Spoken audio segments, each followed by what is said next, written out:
ಓಂ ಸಹನಾವವತು ಸಹನಂ ಭುನಕ್ತು ಸಹ ವೀರ್ಯಂ ಕರವಾವಹೈ ತೇಜಸ್ವಿನಾವಧೀತಮಸ್ಸು ಮಾ ವಿದ್ವಿಷಾವಹೈ. ಓಂ ಶಾಂತಿ ಶಾಂತಿ ಶಾಂತಿ. ಭಗವದ್ಗೀತಾ ಫಾರ್ ಯೂತ್ ನಮ್ಮ ಒಂದು ವಿಭಿನ್ನ ಪ್ರಯತ್ನ. ಯುವಜನರೊಂದಿಗೆ ಸಂವಾದ.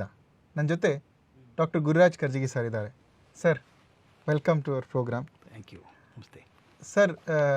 ಭಗವದ್ಗೀತಾ ಅಂದಾಗ ನನಗೆ ಕೆಲವು ವರ್ಷಗಳಿಂದ, ನಾನು ಕಳೆದ 12 ವರ್ಷಗಳಿಂದ ಭಗವದ್ಗೀತೆ ಓದ್ತಾ ಬರ್ತಾ ಇದ್ದೀನಿ ಸರ್. ನನ್ನ ಜೀವನದಲ್ಲಿ ಬರುವಂಥ ಅನೇಕ ಪ್ರಶ್ನೆಗಳಿಗೆ ಉತ್ತರವನ್ನು ಕಂಡುಕೊಂಡಿದ್ದೇನೆ.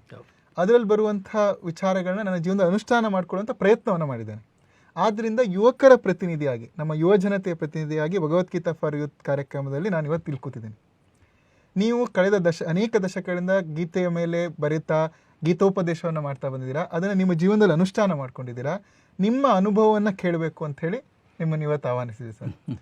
ಸರ್, ನಾನು ಕೆಲವು ವರ್ಷಗಳ ಹಿಂದೆ ಫ್ಲೈಟಲ್ಲಿ ಕೂತ್ಕೊಂಡು ಭಗವದ್ಗೀತೆ ಹಿಡ್ಕೊಂಡು ಓದ್ತಾ ಇದ್ದೆ. ನನ್ನ ಪಕ್ಕದಲ್ಲಿ ಒಬ್ರು ಕೂತ್ಕೊಂಡು ಒಂದು 30 ವರ್ಷ ಇರ್ಬೋದು. ಅವರು, ಏನು, you are too young, why are you reading Bhagavad Gita ಏನಕ್ಕೆ ಓದ್ತಾ ಇದ್ದೀರಾ? ನಾನೊಂದು 22-23 ವರ್ಷ ಇದ್ದೆ ಸರ್, 23 ಇರಬೇಕು. ಸೊ ಏನು ಸನ್ಯಾಸಿ ಆಗಿಬಿಡ್ತೀರಾ ಅಂತ ಕೇಳಿದ್ರು. ಅವರ ಪ್ರಶ್ನೆ ಎಷ್ಟೇ ಸರ್, ಭಗವದ್ಗೀತಾ ಓದ್ತಾ ಇದ್ರಲ್ಲಿ ಇಷ್ಟು ಚಿಕ್ಕ ವಯಸ್ಸಿಗೆ ಏನು ಸನ್ಯಾಸಿ ಆಗಿ ಕೊಟ್ಟಿದ್ದೀರಾ ಅಂತ. ನಾನು ಅವ್ರಿಗೆ ಒಂದೇ ಕೇಳಿದೆ ಸರ್. ಭಗವದ್ಗೀತೆ ಉಪದೇಶ ನಡೆದು ಕುರುಕ್ಷೇತ್ರ ರಣರಂಗದಲ್ಲಿ. ಭಗವದ್ಗೀತೆ ಪ್ರಶ್ನೆ ಕೇಳಿದ್ದು ಅರ್ಜುನ, ಉತ್ತರ ಹೇಳಿದ್ದು ಕೃಷ್ಣ. ಅರ್ಜುನ ಕೃಷ್ಣ ಇಬ್ಬರು ಯೋಧರು, ಇಬ್ಬರು ಯುವಕರು. ಭಗವದ್ಗೀತೆ ಕೇಳಾದ್ಮೇಲೆ ಅರ್ಜುನ ಯುದ್ಧ ಮಾಡಿ ಜಯ ಸಾಧಿಸಿ ರಾಜ್ಯಭಾರ ಮಾಡ್ದ, ಸನ್ಯಾಸಿ ಆಗಿಲ್ಲ ಸರ್. ನಾನು ಹೇಳಿದೆ, ನೀವು ಅದು ಹೆಂಗೆ ಹೇಳ್ತೀರಾ, ಭಗವದ್ಗೀತೆ ಓದೋರೆಲ್ಲ ಸನ್ಯಾಸಿಗಳಾಗ್ತಾರೆ ಅಂತ. ಇನ್ನೊಂದು ಅವ್ರು ಹೇಳಿದ್ರು, ನಾನು ಕೇಳಿದೆ, ನೀವು ಓದಿದ್ದೀರಾ ಅಂತ. ಅದಕ್ಕೆ ಅವರು, ನಾವು ಓದಿಲ್ಲ ಎಲ್ಲಿ ಸ್ವಾಮಿ, ನಮ್ದು ಜೀವನ, ಹೆಂಡತಿ, ಮಕ್ಕಳು, ಮನೆ, ಕೆಲಸ, ಸಂಸಾರ, ಇದ್ರ ಜಂಜಾಟ, ಒತ್ತಡಗಳ ಮಧ್ಯೆ ಭಗವದ್ಗೀತೆ ಇದೇ ಒತ್ತಡ ಜಾಸ್ತಿ ಆಯಿತು, ಟೆನ್ಷನ್ ಜಾಸ್ತಿ ಆಯಿತು ಅಂದೆ. ನಾನು ಹೇಳಿದೆ, ಬಹುಶಃ ನೀವು ಭಗವದ್ಗೀತೆ ಹೋದ್ರೆ ಈ ಟೆನ್ಷನ್ ಎಲ್ಲ ದೂರ ಆಗ್ಬೋದೇನೋ, ಇದಕ್ಕೆ ಕಾರಣಗಳು ಸಿಗ್ಬೋದು ಅಂತ. ಸರ್, ಇವತ್ತು ಈ ಭಗವದ್ಗೀತಾ ಫಾರ್ ಯೂತ್ ಮಾಡೋ ಉದ್ದೇಶ ಏನಂತ ಹೇಳಿದ್ರೆ, ಕಳೆದ ಈ ಕೊರೋನಾ ಸಮಯದಲ್ಲಿ ನಾನು ಸಾಮಾಜಿಕ ಜಾಲತಾಣದಲ್ಲಿ ನಡೀತಿರೋಂಥ ಅನೇಕ ಪೋಸ್ಟ್ಗಳನ್ನ ಓದ್ತಾ ಇದ್ದೆ ಸರ್. ಎಲ್ಲೋ ಒಂದು ಕಡೆ ನಮ್ಮ ಯುವಕರು ಮನಸ್ಥಿತಿ ಕುಗ್ಗಿ ಹೋಗ್ತಾ ಇದೆ. ನಮ್ಮ ಮಾನಸಿಕ ಆರೋಗ್ಯದ ಬಗ್ಗೆ ಎಲ್ಲರೂ ಇವಾಗ ಮಾತಾಡೋಕ್ಕೆ ಶುರು ಮಾಡಿದ್ದಾರೆ, ಮೆಂಟಲ್ ಹೆಲ್ತ್. ಹೌದು. ಇನ್ನೊಂದು ಡಿಪ್ರೆಷನ್ ಬಗ್ಗೆ ಓಪನ್ ಆಗಿ ಮಾತಾಡೋಕ್ಕೆ ಶುರು ಮಾಡಿದೆ. ಯಾಕಂದರೆ ಇದೊಂದು ದೊಡ್ಡ ಮಹಾಮಾರಿ ಆಗಿಬಿಟ್ಟಿದೆ ನಮ್ಮ ದೇಶಕ್ಕೆ. ಏನಕ್ಕಂದ್ರೆ ನಮ್ಮದು ಯುವಕರ ದೇಶ, ಆದರೆ ಎಷ್ಟೋ ಜನ ಡಿಪ್ರೆಷನ್ ಇದ್ದಾರೆ, ಖಿನ್ನತೆ. ಸೊ ಅದನ್ನು ನಾನು ರಿಲೇಟ್ ಮಾಡೋಕ್ಕಾಗತ್ತಾ ಅಂತ ನಿಮ್ಮ ಹತ್ರ ಕೇಳ್ತೇನೆ. ಅಂದರೆ ಅರ್ಜುನ ಕುರುಕ್ಷೇತ್ರಕ್ಕೆ ಹೋದಾಗ ಅರ್ಜುನ ಕೇಳಿರೋ ಪ್ರಶ್ನೆಗೂ ಕೃಷ್ಣ ಕೊಟ್ಟಿರೋ ಉತ್ತರ ಇವತ್ತಿನ ನಮ್ಮ ಯುವ ಜನರಲ್ಲಿ ಅವರ ಬದುಕಿನಲ್ಲಿ ಮುಂದಾಗ್ತಿರೋ ಪ್ರಶ್ನೆಗೂ ಏನಾದರೂ ಸಾಮ್ಯತೆ ಇದೆಯಾ? ಅರ್ಜುನ ಯುದ್ಧ ಮಾಡೋ ಮೊದಲು ಅವನ ಮನಸ್ಥಿತಿ ಹೇಗಿತ್ತು? ಏನಕ್ಕೆ ಅವನು ಕುಗ್ಗಿ ಹೋಗಿದ್ದ. ಆಮೇಲೆ ಸಂಬಂಧಗಳು, ಎಲ್ಲ ಸಂಬಂಧಿಕರು ಯುದ್ಧ ಮಾಡ್ಬೇಕಂತ ಹೇಳಿದ್ರೆ ಅವನು ರೆಡಿ ಇರಲಿಲ್ಲ. ಅಂದರೆ ವಿಷಾದ, ಅವನೇನು ಇದು ವಿಷಾದ ಸರ್. ಏನಂದರೆ ನಮ್ಮಲ್ಲಿ ರಿಗ್ರೆಟ್ ಅಂತೀವಿ, ಡೋಂಟ್ ರಿಗ್ರೆಟ್ ಅಂತೀವಿ. But most of us regret. ಎಷ್ಟು ರಿಗ್ರೆಟ್ ಇರುತ್ತೆ ಅಂದರೆ, ನಾನು ಇಲ್ಲಿ ಬರಬಾರ್ದಾಗಿತ್ತು, ನಾನು ಈ ಕೆಲಸ ಮಾಡಬಾರ್ದಾಗಿತ್ತು, ನಾನು ಇಂಜಿನಿಯರಿಂಗ್ ಮಾಡಬೇಕಾಗಿತ್ತು, ಅದು ಮಾಡಬೇಕಿತ್ತು, ಈ ಥರದ್ದು. ಸೊ ನಮಗೆ ನೀವು ಅರ್ಜುನನ ಮನಸ್ಥಿತಿ ಹೆಂಗಿತ್ತು, ಅವನ ಸಂಬಂಧಿಕರೇ ಅವನ ವಿರುದ್ಧ ಹೋರಾಡೋಕ್ಕೆ ಬಂದಾಗ ಅವನು ಕುರುಕ್ಷೇತ್ರದಲ್ಲಿ ಕೃಷ್ಣನಿಗೆ ಅವರ ಸಂಭಾಷಣೆ ಇದೆಯಲ್ಲ, ಅದನ್ನು ವಿವರಿಸೋಕ್ಕಾಗತ್ತೆ. ನನಗೆ ತುಂಬ ಸಂತೋಷ ಅಂದರೆ, ಈ ತರುಣರಿಗೆ ಭಗವದ್ಗೀತೆ ಸಂದೇಶ ಸರಿಯಾಗಿ ಮುಟ್ಟಬೇಕು. ಅದು ಯಾವುದೋ ರಿಟೈರ್ಮೆಂಟ್ ಆದಮೇಲೆ ಓದುವಂಥ ಪುಸ್ತಕ ಅಂತಲ್ಲ. ದಯವಿಟ್ಟು ಗಮನಿಸಿ, ಪ್ರಪಂಚದ ಯಾವುದೇ ಆಧ್ಯಾತ್ಮಿಕ ಸಾಹಿತ್ಯ ತಗೊಂಡ್ರೂ ಕೂಡ ಭಗವದ್ಗೀತೆಯಷ್ಟು ಅತ್ಯಂತ ನಾಟಕೀಯವಾದ ಪ್ರಸಂಗ ಜಗತ್ತಲ್ಲಿ ಎಲ್ಲೂ ಕಾಣಿಸೋಲ್ಲ. ದಯವಿಟ್ಟು ಗಮನಿಸಿ, ಭಗವದ್ಗೀತೆ ನಡೆದದ್ದು ಎಲ್ಲಿ ಅಂತ ನೋಡಿ ನೀವು. ನಡೆದದ್ದು ಎಲ್ಲಿ? 2 ದೊಡ್ಡ ಸೈನ್ಯಗಳ ನಡುವೆ. 11 ಅಕ್ಷೋಹಿಣಿ ಸೈನ್ಯ ಕೌರವರ ಕಡೆ ಇದೆ, 7 ಅಕ್ಷೋಹಿಣಿ ಸೈನ್ಯ ಪಾಂಡವರ ಕಡೆ ಇದೆ. ಅವೆರಡೂ ಹೋರಾಟಕ್ಕೆ ಹುಮ್ಮಸ್ತಿಂದ ನಿಂತುಬಿಟ್ಟಿದ್ದಾವೆ, ಒಂದಕ್ಕೊಂದು ಮುಖ ಮಾಡಿ. ಆಗ ಅರ್ಜುನ ಹೇಳ್ತಾನೆ, ನನ್ನ ರಥವನ್ನು 2 ಸೈನ್ಯಗಳ ನಡುವೆ ತೊಗೊಂಡು ಹೋಗು ಅಂತ. ಅಲ್ಲಿ ನಿಂತ್ಕೊಂಡ ಹೇಳುವಂಥದ್ದು. ಯಾರಾದರೂ ಯುದ್ಧ ಸಮಯದಲ್ಲಿ ಮನಸ್ಥಿತಿ ಬಗ್ಗೆ, ಅಧ್ಯಾತ್ಮದ ಬಗ್ಗೆ ಮಾತಾಡ್ತಾರಾ? ಯಾಕೆ ಹೇಳ್ತಿದ್ದೀನಿ ಅಂತಂದರೆ, ಕುರುಕ್ಷೇತ್ರ ಯುದ್ಧ ಒಂದು ಸಾಂಕೇತಿಕವಾದಂಥದ್ದು. ನಮ್ಮ ಹೃದಯದಲ್ಲಿ ಪ್ರತಿ ಕ್ಷಣ ಪ್ರತಿದಿನ ಆ ಯುದ್ಧ ನಡೀತಾ ಇದೆ. ಒಳ್ಳೆಯದು ಕೆಟ್ಟದರ ನಡುವೆ, ಯಾವುದು ಸರಿ ಯಾವುದು ತಪ್ಪುದ್ರ ನಡುವೆ ಹೋರಾಟ ನಡೀತಾನೇ ಇದೆ. ಗಮನಿಸಬೇಕಾದ ಭಾಳ ಮುಖ್ಯವಾದದ್ದು, ಕೌರವರ ಕಡೆ ಸೈನ್ಯ ದೊಡ್ಡದು, ಪಾಂಡವರ ಕಡೆ ಸೈನ್ಯ ಸಣ್ಣದು. ಯಾವಾಗಲೂ ಹಾಗೇನೆ. ದುಷ್ಟರು ಬಹಳ ನಂಬರದಲ್ಲಿರ್ತಾರೆ, ಸಜ್ಜನರು ಕಮ್ಮಿ ಸಂಖ್ಯೆಯಲ್ಲಿರ್ತಾರೆ. ಅವ್ರ ಕಡೆ ಯಾರ್ಯಾರು ಇದ್ದರೂ ನಾಯಕರ ಲೆಕ್ಕ ಹಾಕ್ಕೊಳ್ಳಿ ನೀವು. ಒಬ್ಬೊಬ್ಬರು ಒಂದೊಂದು ಮಹಾಯುದ್ಧ ಗೆಲ್ಲುವಂಥವ್ರು. ಭೀಷ್ಮ, ಇಚ್ಛಾಮರಣಿ, ದ್ರೋಣ ಇವರಿಗೆಲ್ಲ ಪಾಠ ಕಲಿಸಿದಂಥವ್ರು. ಕೃಪಾಚಾರ್ಯರು ಕುಲಗುರುಗಳು. ಅಶ್ವತ್ಥಾಮ ಚಿರಂಜೀವಿ ಅವನು. ಕರ್ಣ ಸೂರ್ಯಪುತ್ರ. ಇಂಥವರೆಲ್ಲ ಶಲ್ಯ ಅಸಾಧ್ಯ ಸೈನಿಕ. ಇಂಥವ್ರು ಎಲ್ಲರೂ ನಾಯಕರಾಗಿದ್ದಾರೆ ಅವ್ರ ಕಡೆಗೆ. ದುರ್ಯೋಧನ. ಇವ್ರ ಕಡೆಗೆ 5 ಜನ ನಿಜವಾಗ್ಲೂ ಹೇಳ್ಕೊಳ್ಳುವಂಥ ಬಹುದೊಡ್ಡ ಯೋಧರು ಅಂದರೆ ಇಬ್ಬರು, ಒಬ್ಬ ಅರ್ಜುನ, ಒಬ್ಬ ಭೀಮ. ಆದರೂ ಹೆಂಗೆ ಗೆದ್ದರು ಅವರು? ಯಾಕಂದರೆ ಅವ್ರ ಹಿಂದೆ ಕೃಷ್ಣ ಇದ್ದ ಅಂತ. ಒಬ್ಬ ಕೃಷ್ಣ ಇದ್ದರೆ ಸಾಲದು. ಕೃಷ್ಣನ ಲಕ್ಷಣ ನೋಡಿದ್ದೀರಾ? Most simple man. ಅವನಕ್ಕಿಂತ ಸಿಂಪಲ್ ಆಗಿರೋಕ್ಕೆ ಸಾಧ್ಯವೇ ಇಲ್ಲ. ಅಲಂಕಾರವೇ ಬೇಡ. ಕಾಡಲ್ಲಿ ಸಿಕ್ಕತ್ತ ನವಲ್ಗರಿ ತಲೆಗೆ ಸಿಕ್ಕಿಸ್ಕೊಂಡ. ಸಂಭ್ರಮ ನೋಡ್ರಿ ಅಷ್ಟಾದರೂ ಕೂಡ. ಕೊರಳಲ್ಲಿ ತುಳಸಿ ಮಾಲೆ, ಕಾಲಲ್ಲಿ ಗೆಜ್ಜೆ, ಕೈಯಲ್ಲಿ ಕೊಳಲು. ಇದು ಸಂಭ್ರಮ ಸೂಚಕ ಅವೆಲ್ಲನೂ. ಅಂಥ ಸಂಭ್ರಮದಿದ್ದಂಥ ಕೃಷ್ಣ ಹೇಳ್ತಾನೆ, ನಾನು ಆಯುಧ ಹಿಡಿಯೋಲ್ಲ, ಯುದ್ಧದಲ್ಲಿ ಶಸ್ತ್ರ ಹಿಡಿಯಲ್ಲ ಅನ್ನುವಂಥ ಕೃಷ್ಣ ಇವರ ಜಯಕ್ಕೆ ಕಾರಣ ಆಗ್ತಾನೆ. ಏನು ಗೊತ್ತಾ, ನಮ್ಮ ಇವತ್ತಿನ ಪರಿಸ್ಥಿತಿಯಲ್ಲಿ ಸ್ನೇಹಿತರೆ, ಕೃಷ್ಣ ನಮ್ಮ ಆತ್ಮವಿಶ್ವಾಸದ ಸಂಕೇತ. ಆ ಆತ್ಮವಿಶ್ವಾಸ ಇದ್ದದ್ದಕ್ಕೆ 5 ಜನ ಪಾಂಡವರು 7 ಅಕ್ಷೋಹಿಣಿ ಇದ್ದವರು ಅಲ್ಲಿ ಮಹಾರಥಿಕರಿದ್ದರಲ್ಲ, ಅವ್ರನ್ನೆಲ್ಲ ಸೋಲಿಸಿ ಗೆದ್ದೋದಕ್ಕೆ ಸಾಧ್ಯ ಆದದ್ದು ಆ ಆತ್ಮವಿಶ್ವಾಸದಿಂದ. ಕೃಷ್ಣ ಅರ್ಜುನನಿಗೆ ಕೊಟ್ಟದ್ದು ಆತ್ಮವಿಶ್ವಾಸ. ಅನಿಲ್ ಒಂದು ಭಾಳ ಒಳ್ಳೆಯ ಪ್ರಶ್ನೆ ಕೇಳಿದ್ರಿ ನೀವು. ಅರ್ಜುನನ ನಡವಳಿಕೆ ಯಾಕೆ ಹಿಂಗಾಯಿತು? ಅರ್ಜುನನಿಗೆ ಯುದ್ಧ ಹೊಸದಲ್ಲ, ಸೈನ್ಯ ಹೊಸದಲ್ಲ. 100 ಯುದ್ಧಗಳನ್ನು ಗೆದ್ದಂಥವನು, ಮಹಾಶೂರ. ಈಶ್ವರನ ಹತ್ರ ಹೋರಾಡಿ ಪಾಶುಪತ ಅಸ್ತ್ರ ತಂದವನು. ಇಂದ್ರನ ಕಡೆ ಹೋಗಿ ದೊಡ್ಡ ದೊಡ್ಡ ಅಸ್ತ್ರಗಳನ್ನು ತೊಗೊಂಬಂದವನು. ತಂದದ್ದು ಯಾತಕ್ಕೆ? ಅದು ಈ ಯುದ್ಧಕ್ಕೋಸ್ಕರನೇ. ಈ ಯುದ್ಧಕ್ಕೋಸ್ಕರ 13 ವರ್ಷ ತಯಾರಿ ಮಾಡಿದ್ದಾರೆ ಅವರು. ಅವನಿಗೆ ಗೊತ್ತು ಒಂದು ದಿವಸ ಯುದ್ಧ ಬರುತ್ತೆ ಅಂತ ಗೊತ್ತು. ಅವ್ನಿಗೆ ಗೊತ್ತಿಲ್ವಾ? ಯಾರು ಯುದ್ಧ ಮಾಡ್ತಾರೆ ಅಂತ ಗೊತ್ತಿಲ್ವಾ? ಅವ್ರ ಸಂಬಂಧ ಗೊತ್ತಿಲ್ವಾ? ನಮ್ಮ ಅಜ್ಜ ನಿಂತ್ಕೊಂಡಿದ್ದಾನೆ ಭೀಷ್ಮ, ನನ್ನ ಗುರುಗಳು, ನನ್ನ ಕಲಿಸಿದಂಥವ್ರು, ಅಯ್ಯೋ ನಮ್ಮ ಕುಲಗುರುಗಳಿದ್ದಾರೆ, ಎಲ್ಲರೂ ಗೊತ್ತನವ್ರೆ. ಗೊತ್ತಿತ್ತಲ್ಲ, ಗೊತ್ತಿದ್ರು ಇಲ್ಲಿ ಬಂದಾಗ ಯಾಕೆ ಕಳ್ತಾನೆ ಅವನು? ಮೊಳಕಾಲು ಊರಿ ಅಯ್ಯೋ ನಮ್ಮ ತಾತನ ಕೊಲ್ಬೇಕಾ, ನಮ್ಮ ಗುರುಗಳನ್ನು ಕೊಲ್ಬೇಕಾ ಅಂತ ಯಾಕಂತಾನೆ? ಎಲ್ಲರೂ ನೆನ್ಸ್ಕೊತಾನೆ, ಒಬ್ಬೊಬ್ಬರು ನೆನ್ಸ್ಕೊತಾನೆ. ಕಾರಣ ಏನು ಹುಡುಕ್ತಾನೆ ಗೊತ್ತಾ? ಅಯ್ಯೋ ಇವ್ರನ್ನೆಲ್ಲ ಕೊಂದ್ಬಿಟ್ರೆ ಸೈನಿಕರನ್ನ, ಅವ್ರ ಹೆಂಡಂದ್ರೆ ವಿಧವೆಯರು ಆಗ್ಬಿಡ್ತಾರಲ್ಲ, ಪಾಪ ಮಕ್ಕಳಿಗೆ ತಂದೆ ಇಲ್ದಂಗೆ ಆಗುತ್ತೆ, ಮತ್ತು ವರ್ಣಸಂಕರ ಆಗ್ತದೆ, ಅನ್ಯಾಯ ಆಗಿಬಿಡುತ್ತೆ, ಏನೇನೋ ಕತೆ ಕಟ್ತಾನೆ. ಯಾಕೆ ಹಿಂಗಾಯ್ತು ಅಂತ ಇದನ್ನು ಬಹಳ ಚಂದವಾಗಿ ಹೇಳಬೇಕಾದದ್ದು. ಪ್ರತ್ಯಕ್ಷ ದರ್ಶನ ಅಂತ ಒಂದಿದೆ ನಮ್ಮಲ್ಲಿ. ದೂರದಲ್ಲಿದ್ದಾಗ ಮಾತಾಡೋದು ಚೆಂದ ಇರುತ್ತೆ, ಪ್ರತ್ಯಕ್ಷವಾಗಿದ್ದಾಗ ಅದನ್ನು ಎದುರಿಸೋದು ಕಷ್ಟ ಆಗುತ್ತೆ. ಯಾರೊಬ್ರು ಇರ್ತಾರೆ, ಮಾತಾಡೋದು ನೋಡಿರ್ಬೇಕು ಹುಡುಗರು ನೀವು. ಬರಲಿ ಅವರು, ಬಂದಾಗ ಹೇಳಿಬಿಡ್ತೀನಿ, ಸರಿಯಾಗಿ ಬಿಡ್ತೀನಿ ಅವ್ರನ್ನ, ಅಯ್ಯೋ ಸರಿಯಾಗಿ ಹೇಳ್ತೀನಿ ಅಂತ ಹಾರಾಡ್ತಿರ್ತಾರೆ. ಅವ್ರು ಬಂದಾಗ ಮಾತಾಡಲ್ಲ. ದೂರದಿಂದ ಮಾತಾಡೋದು ಚೆನ್ನಾಗಿರುತ್ತೆ. ಒಂದು ಘಟನೆ ನೋಡ್ಕೊಳ್ಳಿ, ಯಾವುದೋ ಒಂದು ಅಪಘಾತ ಆಗುತ್ತೆ. ಅಪಘಾತ ಕ್ಷಣದಲ್ಲಿ ನೀವು ಇರ್ತೀರಿ, ಬಂದು ವರ್ಣನೆ ಮಾಡ್ತೀರಿ, ಅಯ್ಯೋ ಏನಾಯ್ತು ಗೊತ್ತಾ, ನಾನು ಅಲ್ಲೇ ಪಕ್ಕದಲ್ಲೇ ಇದ್ದೆ ಅಂತ ವರ್ಣನೆ ಮಾಡ್ತೀರಿ. ದೂರ ಕೂತು ಕೆಲವನಿಗೆ ಅದು ಅನಿಸೋಲ್ಲ. ಯಾಕಂದರೆ ಆ ಪ್ರತ್ಯಕ್ಷಕ್ಕೆ ಅಂತ ಒಂದು ಇದೆಯಲ್ಲ, ಅದು ತರುವಂಥ ಲಕ್ಷಣವೇ ಬೇರೆ. ಇಲ್ಲಿ ಅವ್ನು ಗೊತ್ತಿತ್ತು ಭೀಷ್ಮ ಬರ್ತಾರೆ, ದ್ರೋಣ ಬರ್ತಾರೆ ಅಂತ. ಅದರ ಮುಖಾಮುಖಿಯಾಗಿ ನಿಂತಾಗ ತುಂಬ ಕಷ್ಟ ಆಗುತ್ತೆ. ನೆಪೋಲಿಯನ್ ಬೋನಾಪಾರ್ಟ್ ಹೆಲೆನಾ ಐಲ್ಯಾಂಡಲ್ಲಿದ್ದ, ದ್ವೀಪದಲ್ಲಿದ್ದ, ಸೇಂಟ್ ಹೆಲೆನಾದಲ್ಲಿ ಹಿಡಿದು ಹಾಕಿದ್ರು ಅವನ. ಅವನು ಗತ್ತು, ಯಾವಾಗ ಕುಳ್ಳು ಮನುಷ್ಯ, ಕೈ ಕಟ್ಕೊಂಡು ಹೋಗಬೇಕು.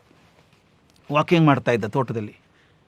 ಮಾಡ್ತಿರ್ಬೇಕಾದ್ರೆ ಅಲ್ಲಿ ಸೈನಿಕರಿದ್ದಾರಲ್ಲ, ಇವ್ರು ಬಂದ ತಕ್ಷಣ ಎದ್ದೇನು ಸಲ್ಯೂಟ್ ಹೊಡಿತಿದ್ರಂತೆ ಅವರು. ಇವನ್ ಕೈದಿ, ಅವ್ನು ಕಾಪಾಡೋಕ್ಕಿರೋಂಥ ಸೈನಿಕರು. ಒಂದು ಸಲ ಅವರೇ ಮಾತಾಡ್ಕೊಂಡ್ರು, ಅರೇ ನಮಗೆ ನಾವ್ಯಾಕೆ ಸಲ್ಯೂಟ್ ಮಾಡ್ಬೇಕು, ಇವನಿಗೆ ಮಾಡೋದು ಬೇಡ, ನೆಕ್ಸ್ಟ್ ಟೈಮ್ ಅಂದ್ರೆ ಮಾಡೋದೇ ಬೇಡ ಅಂತ ಮಾತಾಡ್ಕೊಂಡ್ರು.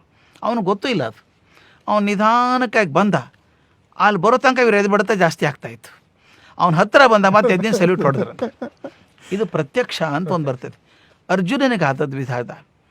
ಹಂಗಾರೆ ಕೃಷ್ಣ ಯಾಕೆ ಹೇಳಿದ ಯುದ್ಧ ಮಾಡುವಂತೆ? ಯಾಕಂದ್ರೆ ಒಳ್ಳೇದಾಗಿತ್ತಲ್ಲ, ನೀನು ಯುದ್ಧ ಮಾಡೋಲ್ಲ, ಬೇಡ ಬಿಡಪ್ಪ, ಅವ್ರಿಗೂ ಯುದ್ಧ ಬೇಡ, ಮುಗಿದೋಯ್ತು, ಶಾಂತವಾಗಿರ್ಬೋದು. ಇಲ್ಲೊಂದು ಮಾತನ್ನು ಹೇಳಬೇಕು ವಿದ್ಯಾರ್ಥಿಗಳಿಗೆ, ತರುಣರಿಗೆ ಹೇಳಬೇಕಾದ್ದು, ಕರುಣೆ ಬೇಕು. ಆದರೆ ಎಲ್ಲಿ ಬೇಡವೋ ಅಲ್ಲಿ ಕರುಣೆ ತೋರಿಸೋದು ಹೇಡಿತನ ಆಗ್ತದೆ. ಈಗ ಧರ್ಮಕ್ಕೆ 2 ನೀತಿಗಳಿದ್ದಾವೆ, ಒಂದು ಕರುಣೆ, ಇನ್ನೊಂದು ದಂಡ. ಎರಡೂ ಇರಬೇಕಾಗತ್ತೆ. ಬರೀ ಕರುಣೆಯಿಂದ ಧರ್ಮ ರಕ್ಷಣೆ ಆಗೋದಿಲ್ಲ, ಅರೆ ದಂಡನೂ ಬೇಕಾಗತ್ತೆ. ಅರ್ಜುನ ಅದನ್ನು ಮರೆತಿದ್ದ. ಕಾರುಣ್ಯ ಅಪ್ರಾಕೃತ ಕಾರುಣ್ಯ ಅಂತ ಭಗವದ್ಗೀತೆ ಹೇಳುತ್ತೆ. ಅಂದರೆ ಕರುಣೆ ಎಲ್ಲಿ ತೋರಿಸ್ಬೇಕೋ ಅಲ್ಲಿ ತೋರಿಸ್ಬೇಕು. ಎಲ್ಲಿ ತೋರಿಸ್ಬೇಕಲ್ಲಿ ತೋರಿಸದೆ ಬೇರೆ ಕಡೆ ತೋರಿಸಿದ್ರೆ ದೌರ್ಬಲ್ಯ ಆಗ್ತದೆ, ಅಶಕ್ತತೆ ಆಗ್ತದೆ. ಸೊ ಅರ್ಜುನ ದುರ್ಬಲನಾಗ್ಬಿಟ್ಟು, ದುರ್ಬಲನಾಗ್ಬಿಟ್ಟು, ಅಂತ ಶಕ್ತಿಶಾಲಿಯಾದ ಅರ್ಜುನ ಅವನು ಶೂರ ಆದ್ರೂ ದುರ್ಬಲನಾಗ್ಬಿಟ್ಟು. ಯಾಕಂದ್ರೆ ಮನಸ್ಸು ಕೂಗ್ ಹೋಗ್ಬಿಡ್ತು, ಅಯ್ಯೋ ಅಂದ. ಅದು ಕೃಷ್ಣ ಎಚ್ಚರಿಸ್ಬೇಕಾಗಿತ್ತು ಅವನ್ನ. ಇವತ್ತು ನಮ್ಮ ಹುಡುಗರನ್ನ ಅದು ಮಾಡಬೇಕಾಗಿದೆ, ಈಗ 7ರ ಮೇಲೆ ಅಂತ ಹೇಳ್ಬೇಕಾಗಿದೆ. ಕೂತ್ಕೊಂಡು ಏನು ಮಾಡ್ತೀರಿ ಅಂತ. ಕೃಷ್ಣ ಮಾಡಿದ್ದು ಎಷ್ಟು ಚೆನ್ನಾಗಿದೆ ಅಂದರೆ, ಕರುಣೆ ಒಳ್ಳೆಯ ಗುಣ, ಅದು ಎಲ್ಲಿರಬೇಕು ಅಲ್ಲಿ ಇರಬೇಕು, ನೀಚರ ಹತ್ರ ಅನ್ಯಾಯಿಗಳ ಹತ್ರ ಇರಬಾರ್ದು. ಗಾಂಧಿ ಜೀವನದಲ್ಲಿ ಒಂದು ಘಟನೆ ಬರುತ್ತೆ ಅನಿಲ್, ಭಾಳ ಚೆನ್ನಾಗಿದೆ ಅದು. ಗಾಂಧಿ ಅಹಿಂಸೆ ಅಂತ ಗೊತ್ತು ನಮಗೆಲ್ಲ. ಅಹಮದಾಬಾದಲ್ಲಿದ್ದರು, ಸಾಬರ್ಮತಿಯಲ್ಲಿ.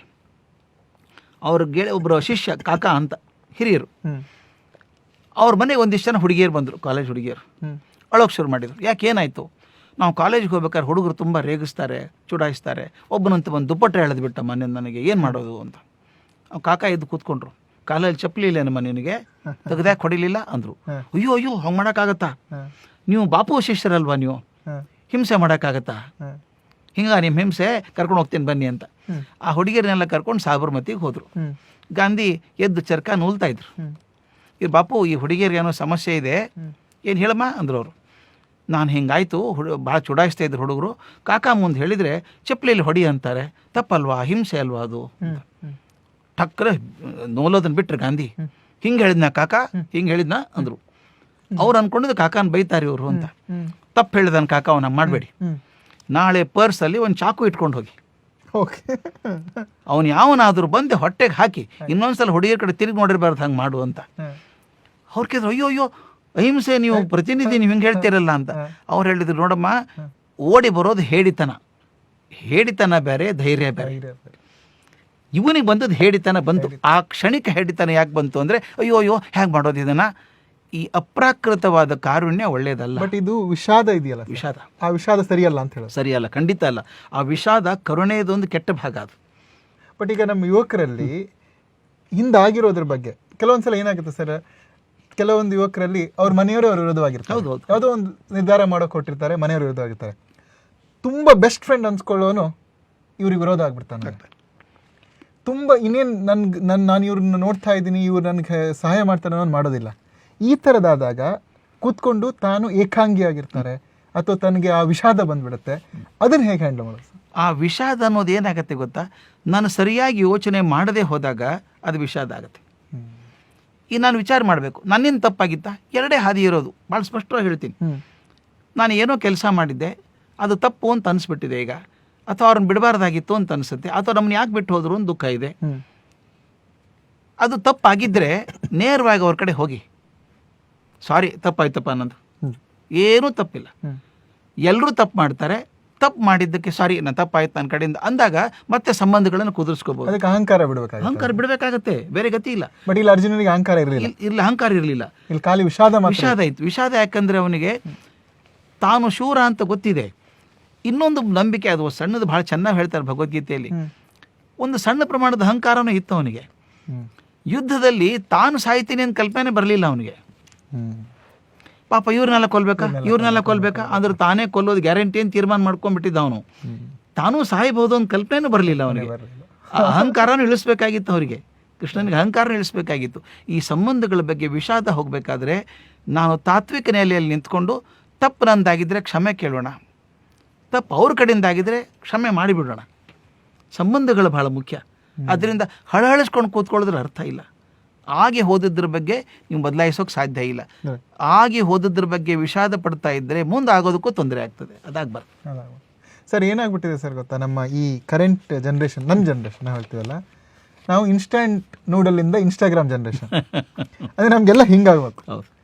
ತುಂಬ ನಾವು ಸಿಕ್ಕಾಪಟ್ಟೆ ಬೇಗ ಬೋರ್ ಆಗಿಬಿಡುತ್ತೆ ಸರ್. ನಾನು ಸುಮಾರು ಜನ ಕೇಳ್ತಾ ಇದ್ದೀನಿ, ಏನು ಮಾಡ್ತಾರೆ ಕೇಳಿ, very bored man, very much bored during corona. You can pick up a book, you can read, you can talk to somebody. No we get bored of it. ಅಂದರೆ ಬೇಗ ಬೋರ್ಡಮ್ ಬಂದ್ಬಿಡ್ತೀವಿ, ಯಾಕಂದರೆ ಇನ್ಸ್ಟೆಂಟ್ ಗ್ರಾಟಿಫಿಕೇಶನ್ ಬಂದಿದೆ.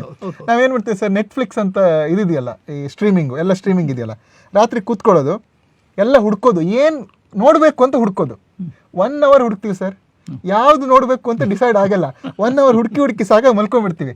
ನಮ್ಗೇನಾಗಿದೆ ಅಂತ ಹೇಳಿದ್ರೆ, ಆಯ್ಕೆ ಜಾಸ್ತಿ ಆಗಿ ಏನು ಆಯ್ಕೆ ಮಾಡೋದಂತಲೇ ಕಷ್ಟ ಆಗ್ಬಿಟ್ಟಿದೆ. ಹೇಗೆ ಒಟ್ಟಿನ ಅರ್ಜುನ ಎಲ್ಲರೂ ನೋಡಿ ದಿಗ್ಭ್ರಾಂತನಾಗ್ತಾನಲ್ಲ, ಅಂದ್ರೆ ಏನು ಇವ್ರನ್ನ ಕೊಲ್ಬೇಕಾ ಅಂತ ಲಾಸ್ಟಲ್ಲಿ ಯಾರನ್ನೂ ಕೊಲ್ಲಲ್ಲ ಅಂತ ಬಿಟ್ಬಿಡ್ತಾನೆ ಅಲ್ಲ ಸರ್. ಅವ್ನ ತಲೆಯಲ್ಲಿ ಇವ್ರನ್ನ ಕೊಲ್ಬೇಕಂತ ಬಂದು ಲಾಸ್ಟಲ್ಲಿ ಇದು ಬಿಟ್ಟು ಯಾರನ್ನ ಕೊಲ್ಬೇಕಂತ. ಈ ತರ ಪರಿಸ್ಥಿತಿ ಬಂದಾಗ ಇದನ್ನ ಹೇಗೆ ನಾವು ಇದನ್ನ ಹ್ಯಾಂಡಲ್ ಮಾಡಬೇಕು? ಇದು ಬಹಳ ಚಂದ ಇದೆ. ನಮ್ಮ ಮಕ್ಕಳಿಗೆ ಬಹಳ ಬೇಗ ವಿಷಾದ ಆಗ್ಬಿಡುತ್ತಲ್ಲ, ಬೇಗ ಭರವಸೆ ಕಳ್ಕೊಂಡ್ಬಿಡ್ತಾರಲ್ಲ, ಯಾಕೆ ಅನ್ನೋದಕ್ಕೆ ಒಂದು ಮುಖ್ಯವಾದ ಕಾರಣ ಇದೆ. ನಮ್ಮ ಜೀವನದಲ್ಲಿ ಭದ್ರತೆ ಕೊಡಬೇಕಾದದ್ದು 2 ಗುಣಗಳು, ಒಂದು ಶಕ್ತಿ, ಒಂದು ನಂಬಿಕೆ. ಶಕ್ತಿ, ಒಂದು ನಂಬಿಕೆ. ಅದಕ್ಕೆ ಸ್ವಾಮಿ ವಿವೇಕಾನಂದರು ಭಾಳ ಗಟ್ಟಿಯಾಗಿ ಹೇಳ್ತಾರೆ ಹುಡುಗರಿಗೆ, ತರುಣರಿಗೆ ಹೇಳಬೇಕಾದ್ರೆ 4 ಥರದ ಶಕ್ತಿ ಸಂಪಾದನೆ ಮಾಡ್ಕೊಳ್ಳಿ.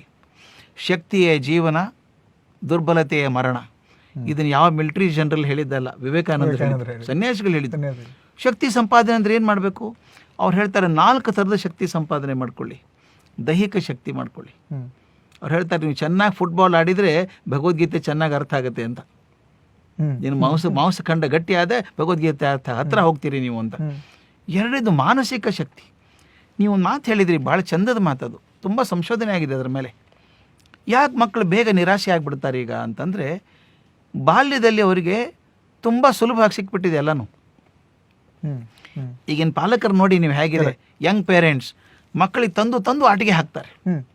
ನಾವು ಸಣ್ಣಂದಿರ್ತಾ ಒಂದು ಟೆನ್ನಿಸ್ ಬಾಲ್ ತೊಗೋಬೇಕಾದ್ರೆ 6 ತಿಂಗಳು ಬೆನ್ನು ಹತ್ಬೇಕು, ನಮ್ಮ ಅಪ್ಪನ ಕಾಡ್ಬೇಕು, ಕೊಡು ಬಾಲ್ ಕೊಡಿಸು ಅಂತ. ತಪಸ್ ಮಾಡ್ದಂಗೆ ಸೈಕಲ್ ಸಿಕ್ಕಾಗಂತೂ ನಮಗೇನು ಏರೋಪ್ಲೇನ್ ಸಿಕ್ಕಂಗಾಗಿತ್ತು. ಆದರೆ ಈಗ ಹುಡುಗರಿಗೆ ಮನೆಯಲ್ಲಿ ನೋಡಿ, ಸಣ್ಣ ಮಕ್ಕಳಿಗೆ ಒಂದು ನರ್ಸರಿ ಸ್ಕೂಲ್ ಆಗುವಷ್ಟು ಟಾಯ್ಸ್ ಇರ್ತದೆ ಮನೆಯಲ್ಲಿ. ಅಂದ್ರೆ ಪೇರೆಂಟ್ಸ್ ಎಂಟೈಟಲ್ಮೆಂಟ್ ಫೀಲಿಂಗ್ ತಂದ್ಬಿಡ್ತಾರೆ. ಹೌದು, ಅಂದ್ರೆ ಅವರಿಗೆ ಸಿಗೋದು ಕಷ್ಟ ಇಲ್ಲ. ಯಾವಾಗ ಕೇಳಿದ ಸಾಮಾನ್ಯವಾಗಿ ಸಿಗೋಕ್ಕೆ ಶುರು ಆಗುತ್ತೋ ಬದುಕಿನಲ್ಲೂ ಹೀಗೆ ಆಗ್ತದೆ ಅಂತ ಬಂದ್ಬಿಡ್ತದೆ. ಮನೆಯಲ್ಲಿ ನಾನು ಮಗ ಆಗಿರಬಹುದು, ಆದರೆ ಲೋಕಕ್ಕೆ ಪ್ರತಿಸ್ಪರ್ಧಿ ನಾನು, ಅದು ಮರ್ತು ಬಿಡ್ತೇನೆ ನಾನು. ಎಲ್ಲ ಸಿಗ್ತೈತಲ್ಲ, ಸಿಗೋದೇ ಇಲ್ಲ ನನಗೆ. ಇನ್ಸ್ಟೆಂಟ್ ಗ್ರಾಟಿಫಿಕೇಶನ್ ಬರೋದದು. ನಿನಗೆ ಬೇಕಾ ತಗೋ ಮಗು. ಮನೇಲಿ ಬಟ್ಟೆ ನೋಡಿ ಮಕ್ಕಳಿಗೆ ಎಷ್ಟು ಅಂತಂದು ಕೊಡ್ತೀವಿ ನಾವು, ಹಾಕೋಕ್ಕಾಗಲ್ಲ ಬಟ್ಟೆ, ಅಷ್ಟು ಬಟ್ಟೆ ಕೊಡ್ತೀವಿ.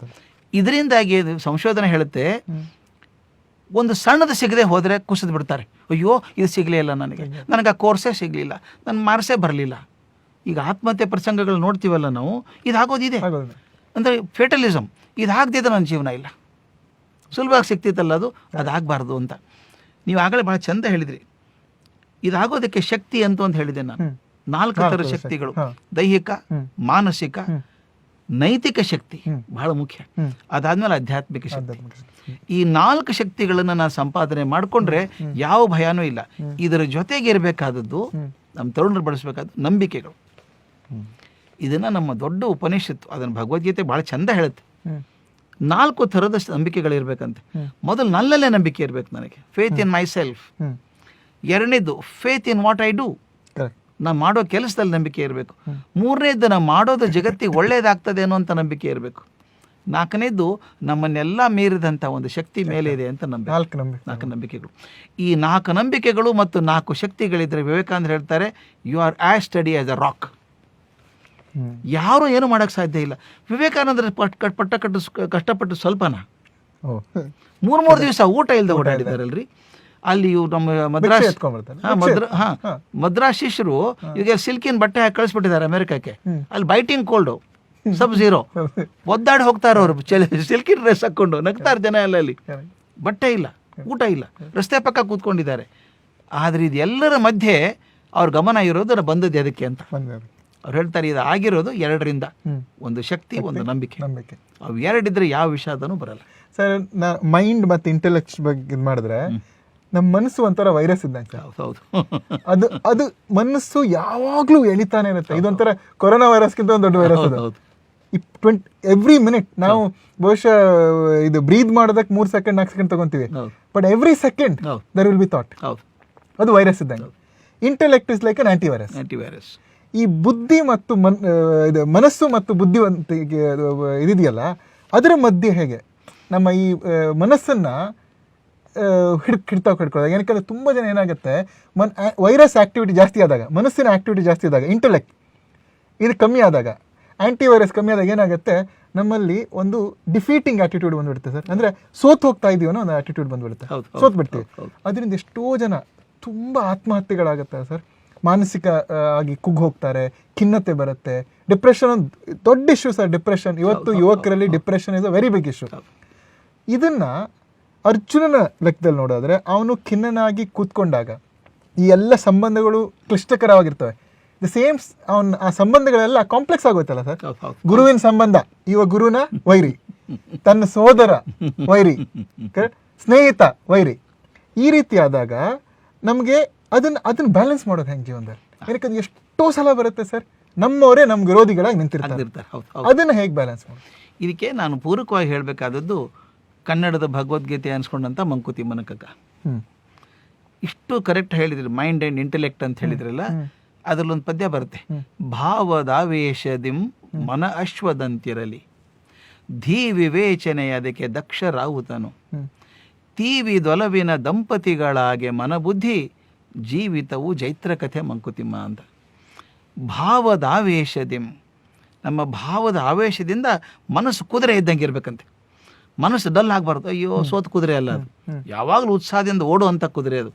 ಭಾವದಾವೇಶದಿಂ ಮನ ಅಶ್ವದಂತಿರಲಿ, ಕುದುರೆ ಹಂಗಿರ್ಬೇಕಂತೆ. ಆ ಬರೆಯ ಕುದುರೆ ಹಂಗಿದ್ರೆ ಪ್ರಯೋಜನ ಇಲ್ಲ. ಧೀ ವಿವೇಚನೆ ಅದಕ್ಕೆ ದಕ್ಷ ರಾಹುತನು. ತಿಳುವಳಿಕೆ, ಬುದ್ಧಿವಂತಿಕೆ ಅಂತಿದೆಯಲ್ಲ, ಜ್ಞಾನ ಅಂತಿದೆಯಲ್ಲ, ಧೀ ವಿವೇಚನೆ, ವಿಚಾರ ಮಾಡುವಂಥ ಶಕ್ತಿ, ಅದು ಕುದುರೆಗೆ ದಕ್ಷ ರಾಹುತ ಇದ್ದಂಗೆ ಇರಬೇಕು. ಅಗ್ದಿ ಶಕ್ತಿಶಾಲಿಯಾದಂಥ ಕುದುರೆಗೆ ದಕ್ಷ ರಾಹುತನೇ ಇರಬೇಕು. ರಾಹುತ ಅಳಬುರ್ಕಾದ್ರೆ ಎಲ್ಲಿ ಬೇಕಾದ್ರೆ ಕರ್ಕೊಂಡು ಹೋಗ್ಬಿಡುತ್ತೆ. ಅದು mind should be control by intellect. ಅದಕ್ಕೆ ಹೇಳ್ತಾರೆ ತೀವಿದೊಲವಿನ ದಂಪತಿಗಳಾಗೆ ಮನ ಬುದ್ಧಿ. ಎಷ್ಟು ಚಂದ ಪದ ಗೊತ್ತಾದು. ಮನಸ್ಸು ಬುದ್ಧಿ ಬರೇ ಗಂಡ ಹೆಂಡತಿ ಅನ್ಲಿಲ್ಲ ಅವರು, ಒಲವಿನ ದಂಪತಿಗಳು ಅಂತ, ಜಗಳಾಡೋ ದಂಪತಿಗಳಲ್ಲ ಅವರು. ಇಬ್ರು ಗಂಡ ಹೆಂಡತಿ ಇದ್ದಂಗೆ ಇರ್ಬೇಕಂತ. ಆದಾಗ ಜೀವಿತವು ಜೈತ್ರ ಕಥೆ ಮಂಕುತಿಮ್ಮ. ಜೈತ್ರ ಅಂದ್ರೆ ಯಶಸ್ಸಿನ ಕಥೆ. ಇಡೀ ಜೀವನನ ಯಶಸ್ಸಿನ ಕಥೆ ಆಗೋದು ಯಾವಾಗ ಅಶ್ವ ಅಂತ ಶಕ್ತಿಶಾಲಿಯಾದಂಥ ಅಶ್ವ ಅದನ್ನು ಬುದ್ಧಿಯಿಂದ ಕಂಟ್ರೋಲ್ ಮಾಡಿದಾಗ ಆಗುತ್ತೆ ಅಂತ. ನೀವು ಹೇಳಿದ್ರೆ ಆ್ಯಂಟಿ ವೈರಸ್ ಅಂತ, ಆ್ಯಂಟಿ ವೈರಸ್ ಚೆನ್ನಾಗಿರ್ಬೇಕು, ಇಲ್ಲದೆ ಹೋದ್ರೆ ವೈರಸ್ ಸ್ಪ್ರೆಡ್ ಆಗುತ್ತೆ. ಮತ್ತು ಇನ್ನೊಂದು ನಮ್ಮಲ್ಲಿ ಮಾತೊಂದಿದೆ ನಮ್ಮಲ್ಲಿ, ಮನ ಏವ ಮನುಷ್ಯಾಣಂ ಕಾರಣಂ ಬಂಧ ಮೋಕ್ಷಯೋಹೋ ಅಂತ. ಮನ ಏವ ಮನುಷ್ಯಾಣಂ ಮನಸ್ಸೇ ಒಂದು, ಬಂಧನಕ್ಕೂ ಅದೇ, ಬಿಡುಗಡೆಗೂ ಅದೇ. ಒಂದು ಉದಾಹರಣೆ ಹೇಳ್ತೀನಿ. ನಾವು ಕೀಲಿ ಹಾಕ್ತೀವಲ್ಲ ಮನೆಗೆ, ಒಂದೇ ಲಾಕ್, ಅದೇ ವಿಚಿತ್ರ ಅಲ್ವಾ? ತೆಗಿಯೋದಕ್ಕೂ ಅದೇ ಕೀಲಿಕೆ, ಹಾಕೋದಕ್ಕೂ ಅದೇ ಕೀಲಿಕೆ. ಎಡಗಡೆ ತಿರುಗಿಸಿದ್ರೆ ಲಾಕ್ ಆಗುತ್ತೆ, ಬಲಗಡೆ ತಿರುಗಿಸಿ ತೆಗೀತದೆ. ಇದು ಮನಸ್ಸು. ನಾನು ಒಳ್ಳೆ ಕಡೆ ಮನಸ್ಸನ್ನು ತಗೊಂಡು ಹೋದ್ರೆ ಅದು ಗಟ್ಟಿ ಆಗ್ತದೆ, ತಿರುಗಿಸ್ಬಿಟ್ರೆ ಬಿಟ್ಟು ಹೋಗುತ್ತೆ. ಆದ್ರಿಂದ ಮನಸ್ಸು ಕೀ ಬುದ್ಧಿ ಅವೆರಡು ಯಾವ ಕಡೆ ತಿರುಗಿಸ್ತೀರ ಆ ಕಡೆ. ಒಂದು ಸುಲಭವಾಗಿ ಹೇಳ್ತೀನಿ. ಈಗ ನೀವು ಡಿಪ್ರೆಷನ್ ಬಗ್ಗೆ ಹೇಳಿದ್ರಿ. ಡಿಪ್ರೆಷನ್ ಯಾಕಾಗುತ್ತೆ ಅಂತ ವಿಚಾರ ಮಾಡಿದ್ದೀರಾ? ನಾನು ಏನೋ ಅಪೇಕ್ಷೆ ಮಾಡ್ಕೊಂಡಿದ್ದೆ, ಅದು ಆಗಲಿಲ್ಲ. ಎರಡು ತಪ್ಪಾಗೋ ಚಾನ್ಸ್ ಇದೆ. ಒಂದು, ನಾನು ಅಪೇಕ್ಷೆ ಮಾಡಿದ್ದೆ ತಪ್ಪಿತ್ತು. ನಾನು ಆಕಾಶಕ್ಕೆ ಎಣಿ ಇಟ್ಟ ಮೇಲೆ ಹತ್ತಿನೇನೋ ತಪ್ಪಾಗತ್ತೆ. ಹತ್ತೋದಕ್ಕಿಂತ ಮೊದಲು ನನ್ನ ಭುಜ ನೋಡ್ಕೋಬೇಕು, ನಾನು ಶಕ್ತಿ ಇದೆಯಾ ಅಂತ. ಅದನ್ನು ಅಳಿಲಾರದೆ ಹೋದಾಗ, ನನ್ನ ಶಕ್ತಿಯನ್ನು ಮೀರಿದಂಥ ಅಪೇಕ್ಷೆ ಮಾಡಿದಾಗ, ಸಿಗದೆ ಹೋದಾಗ ನಿರಾಶೆ ಪಡೋದು ಮೂರ್ಖತನ. ಅದು ನನ್ನ ಶಕ್ತಿ ಇಲ್ಲ, ಇನ್ನು ಶಕ್ತಿ ಬೆಳೆಸ್ಕೊಳ್ಳೋಣ ಅನ್ಬೇಕು. ಇಲ್ಲದೆ ಎರಡನೇದು ಏನಾಗುತ್ತೆ, ನೀನು ಬೇಡವಾದದ್ದಕ್ಕೆ ಪ್ರಯತ್ನ ಮಾಡಿದ್ಯಾ. ನಿನ್ನ ಶಕ್ತಿ ಇದೆ, ಆದರೆ ಅದು ನಿನಗೆ ಬೇಕಿಲ್ಲ, ಅದಕ್ಕೆ ಪ್ರಯತ್ನ ಮಾಡಿದ್ಯಾ. ಅವಾಗೇನಾಗುತ್ತೆ ಗೊತ್ತಾ, ಬಂದರೂ ಸಂತೋಷ ಇಲ್ಲ ಅದು. ಈಗ ನಾನು ನೋಡಿದ್ದೀನಿ ಕೆಲವರು ಓವರ್ ನೈಟ್ ಮಿಲಿಯನಿಯರ್ ಆಗಬೇಕು ಅಂತ. ಒಂದು ಉದಾಹರಣೆ ಹೇಳ್ಬಿಡ್ಬೇಕು ನಿಮಗೆ, ಹುಡುಗರಿಗೆ ಪ್ರಯೋಜನ ಆಗುತ್ತೆ ಇದು. ಹೌ ಟು ಬಿಕಮ್ ರಿಚ್ ಅಂತ ಬುಕ್ ಓದ್ತಾರೆ. ಅದು ಅಯ್ಯೋ ಅಮೆರಿಕನ್ ಬುಕ್ಸ್ ಅಲ್ಲ. How to become rich dad, poor dad, how to become rich. ನಾನು ರಿಚ್ನೆಸ್ ಬಗ್ಗೆ ಹೇಳಲ್ಲ, ನನ್ನ ಮನಸ್ಸನ್ನು ಹೇಗೆ ಮಾಡ್ಕೋಬೇಕು ಅಂತ. ನಿಮ್ಗೆ ಅರುಣಿಮಾ ಸಿನ್ಹಾ ಗೊತ್ತು. ನಾನು ಆಕೆ ನೋಡಿದ್ದೇನೆ, ಮಾತಾಡಿದ್ದೇನೆ. ಒಳ್ಳೆ ಹುಡುಗಿ, ಸುಮಾರು 32-33 ವರ್ಷ ಇರಬೇಕು ಆಕೆಗೆ. ಆಕೆ ಮೊದಲೇ ಸಲ ನೋಡಿದಾಗ ನನಗೆ ಆಶ್ಚರ್ಯ ಆಗೋಯ್ತು. ಆಕೆ ಮಾತಾಡಿಸ್ಬೇಕು ಒಂದ್ಸಲ ನೀವು. ಆಕೆ ವಾಲಿಬಾಲ್ ಪ್ಲೇಯರ್ ಆಗಬೇಕು, ಸ್ಟೇಟ್ ಪ್ಲೇಯರ್ ಆಗಬೇಕು ಅಂತ ಆಡಿದ್ಲು. ಸ್ಟೇಟ್ ಪ್ಲೇಯರ್ ಆದ್ಲು. ನ್ಯಾಷನಲ್ ಪ್ಲೇಯರ್ ಆಗಬೇಕು ಅಂತ, ವಂಡರ್ಫುಲ್ ಪ್ಲೇಯರ್ ಆಕೆ ವಾಲಿಬಾಲ್. ಒಂದ್ಸಲ ಟ್ರೈನಲ್ಲಿ ಹೋಗ್ತಾ ಇದ್ಲಂತೆ. ಹೋಗ್ತಾ ಇರಬೇಕಾದ್ರೆ ಕಂಪಾರ್ಟ್ಮೆಂಟ್ ಖಾಲಿ ಇತ್ತು. ಒಂದು 4-5 ಜನ ಗುಂಡಾಗಳು ಸೇರ್ಕೊಂಡ್ಬಿಟ್ರು. ಈಕೆ ಕೈಯಲ್ಲಿ ಪರ್ಸ್ ಕಿತ್ಕೋಬೇಕು ಅಂತ ಹೋದ್ರು. ಈಕೆ ಬಿಡೋಳಲ್ಲ, ಸ್ಪೋರ್ಟ್ಸ್ ಮನ್ನಿಕೆ ಓಡಾಡಿದ್ದಾಳೆ. ಅವ್ರು 4 ಜನ ಇದ್ದಾರೆ, ಎಳ್ಕೊಂಡು ಬಂದರು ಟ್ರೈನ್ ಬಾಗಿಲವರೆಗೂ. ಆಕೆ ಬ್ಯಾಗ್ ಕಿತ್ಕೊಂಡು ಜೋರಾಗಿ ತಳ್ಳಿಬಿಟ್ರು. ಮೂವಿಂಗ್ ಟ್ರೈನಿಂದ 100-120 ಕಿಲೋಮೀಟರ್ ವೇಗವಾಗಿ ಹೋಗುವಂಥ ಟ್ರೈನಿಂದ ಹಾರಿ ಬಿದ್ದಾಗ ಅಷ್ಟು ದೂರ ಹಾರಿ ಬಿದ್ಲು. ಬಿದ್ದದ್ದು ಎಲ್ಲಿ ಬಿದ್ಲು ಆಕೆ? ಇನ್ನೊಂದು ಟ್ರ್ಯಾಕ್ ಇದೆಯಲ್ಲ, ಆ ಟ್ರ್ಯಾಕ್ ಮೇಲೆ ಬಿದ್ಲು. ಬರೀ ಜಲ್ಲಿ ಕಲ್ಲಿರುತ್ತೆ, ಕಬ್ಬಿಣ ಬಡಿದ್ರೆ ಏನಾಗಿರ್ಬೇಕು ಕಲ್ಪನೆ ಮಾಡಿ. ಫಾರ್ ಎ ಮೊಮೆಂಟ್ ಆಕೆಗೆ ನಂಬಾಗಿರ್ಬೇಕು, ಏನಾಯ್ತು ಅಂತ ಗೊತ್ತಾಗಿಲ್ಲ. ಆಕೆ ದುರ್ದೈವ. ಆ ಕ್ಷಣಕ್ಕೆ ಆ ಕಡೆ ಇನ್ನೊಂದು ಟ್ರೈನ್ ಬರ್ಬೇಕಾ, ಹಳಿ ಮೇಲೆ ಬಿದ್ದಿದ್ದಾಳೆ ಆಕೆ. ಸಂಕಟಪಟ್ಟು ಹಿಂಗೆ ತಿರ್ಕೊಂಡಾಗ ಆ ಟ್ರೈನು ಕಾಲ ಮೇಲೆ ಹಾಯ್ತೋಯ್ತು. ನೀವು ಕಲ್ಪನೆ ಮಾಡ್ಕೊಳ್ಳಿ, ಪ್ಲ್ಯಾಟ್ಫಾರ್ಮಲ್ಲಿ ನಿಂತ್ಕೊಂಡಾಗಲೇ ಟ್ರೈನ್ ಬಂದರೆ ಅದೇ ದಡ ದಡ ಅನ್ನತ್ತೆ. ಆಕೆ ಅಲ್ಲಿ ಬಿದ್ದಿದ್ದಾಳೆ, ಆಕೆ ಕಾಲ ಮೇಲೆ ಟ್ರೈನ್ ಹಾಯಿಸಿ ಹೋದ್ರೆ ಏನಾಗಿರಬೇಕು, ಎಡಗಾಲು ಕತ್ತರಿಸೋಯ್ತು. ಆಗ ಎಚ್ಚರಿಲ್ಲ, ರಕ್ತ ಸೋರ್ ಹೋಗ್ಬಿಟ್ಟಿದೆ ಬೆಳಗಿನವರೆಗೂ. ಅಲ್ಲಿ ಬಂದಂಥ ರೈತರು ಬೆಳಗ್ಗೆ ನೋಡ್ತಾರೆ, ಸತ್ತಿರಬೇಕು ನೋಡ್ತಾರೆ, ಬದುಕಿದ್ದಾಳೆ. ಆಸ್ಪತ್ರೆಗೆ ಸೇರಿಸಿದ್ರು, ಗ್ಯಾಂಗ್ರೀನ್ ಆಗಿಬಿಡ್ತು. ಇಲ್ಲಿವರೆಗೆ ತೊಡೆವರೆಗೆ ಕತ್ತರಿಸ್ಬಿಟ್ರು ಕಾಲು. ಈಗ ಹೇಳಿ ಆಕೆಗೆ ಏನಾಯಿತು, ಡಿಪ್ರೆಷನ್ ಆಗಬೇಕಲ್ವಾ? ನ್ಯಾಷನಲ್ ಪ್ಲೇಯರ್ ಆಗಬೇಕು ಅಂದವಳು, ಶಕ್ತಿ ಇದೆ, ಪ್ರಯತ್ನ ಮಾಡಿದ್ದಾಳೆ, ಈ ಪರಿಸ್ಥಿತಿ ಬಂತು. ಏನು ಮಾಡಬೇಕು? ನೇಣಾಕೋಬೇಕಾಗಿತ್ತಲ್ಲ ಆಕೆ, ಮಾಡಲಿಲ್ಲ ಆಕೆ. ಆಕೆ ಏನು ಮಾಡಿದ್ಲು, ಈ ರಾಜಸ್ಥಾನ್ ಕಾಲ ಅಂತ ಹಾಕ್ತಾರಲ್ಲ, ಮರದ ಕಾಲು ಹಾಕ್ಸ್ಕೊಂಡ್ಲು. ಅವ್ರು ಹೇಳಿದ್ರಂತೆ, ಮನೇಲಿ ಕೂತ್ಕೋಬೇಡಮ್ಮ, ಅಡ್ಡಾಡಬೇಕು, ಗಟ್ಟಿಯಾಗಿ ಮಂಡು ಕಾಲು ಸಾಫ್ಟ್ ಇರುತ್ತೆ ಇದು, ಅದು ಗಟ್ಟಿ ಆಗ್ಬೇಕಾದ್ರೆ ಅಡ್ಡಾಡ್ಬೇಕು ನೀನು, ಸ್ವಲ್ಪ ಮೆಟ್ಲು ಹತ್ತಿ ಇಳಿದು ಮಾಡು ಅಂತ. ಮನೆಯಿಂದ ಸಣ್ಣ ಬೆಟ್ಟ ಹತ್ತಿ ಇಳಿದು ಮಾಡ್ತಾ ಇದ್ವಿ. ಆಕೆ ಅಂದ್ಲಂತೆ, ಹತ್ತೀನಿ, ಈ ಬೆಟ್ಟ ಯಾಕೆ ಹತ್ತಬೇಕು, ಮೌಂಟ್ ಎವರೆಸ್ಟ್ ಹತ್ತಿದ್ರೆ. ಇದು ನೋಡಿ, ಇದನ್ನ ಮಕ್ಕಳು ಕಲ್ಕೋಬೇಕು ನಮ್ಮವ್ರು. ಅಂದರೆ ನನ್ನ ನಿರೀಕ್ಷೆಗಳನ್ನು ಬದಲಾಯಿಸ್ತಾ ಹೋಗ್ತೀನಿ ನಾನು. ಏನೋ ಆಗಬೇಕು ಅಂದಿರ್ತೇನೆ, ಯಾವುದೋ ವಿಧಿಯಿಂದ ಆಗೋಲ್ಲ ಅದು. ನಾನು ಮುಗೀತು ಅನ್ಬಾರ್ದು ಜೀವನ, ಇನ್ನೊಂದು ಹಾದಿ ಇದೆ. ನಾನು ಯಾವಾಗಲೂ ಹೇಳ್ತೀನಿ, ಮಕ್ಕಳು ನೆನ್ಕೋಬೇಕು, when God closes one window he opens 10 doors.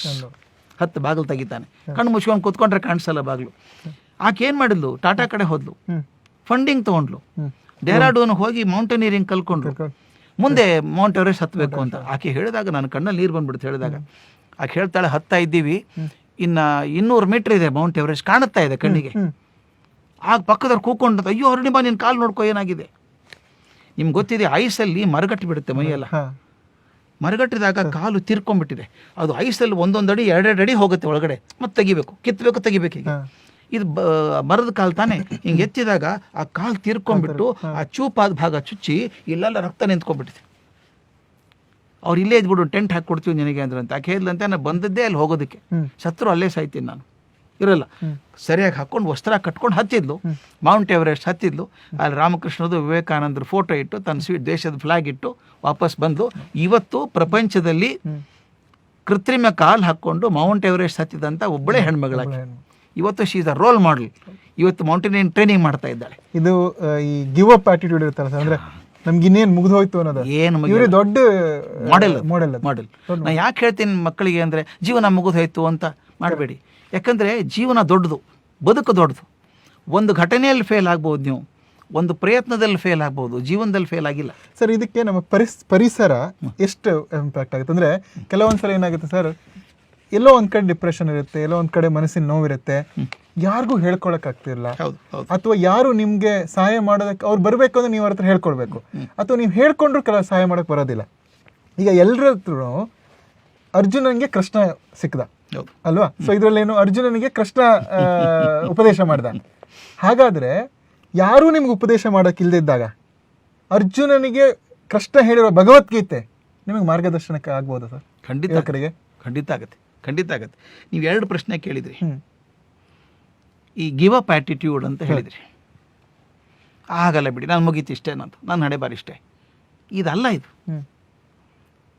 Attitude is not made up of such weak stuff, should made up of sterner stuff. ಅದಾಗಬೇಕು. ಅಷ್ಟು ಅಳಬುರ್ಕ ಆ್ಯಟಿಟ್ಯೂಡ್ ಇರೋದು ಹೆಂಗೆ ಸಾಧ್ಯ?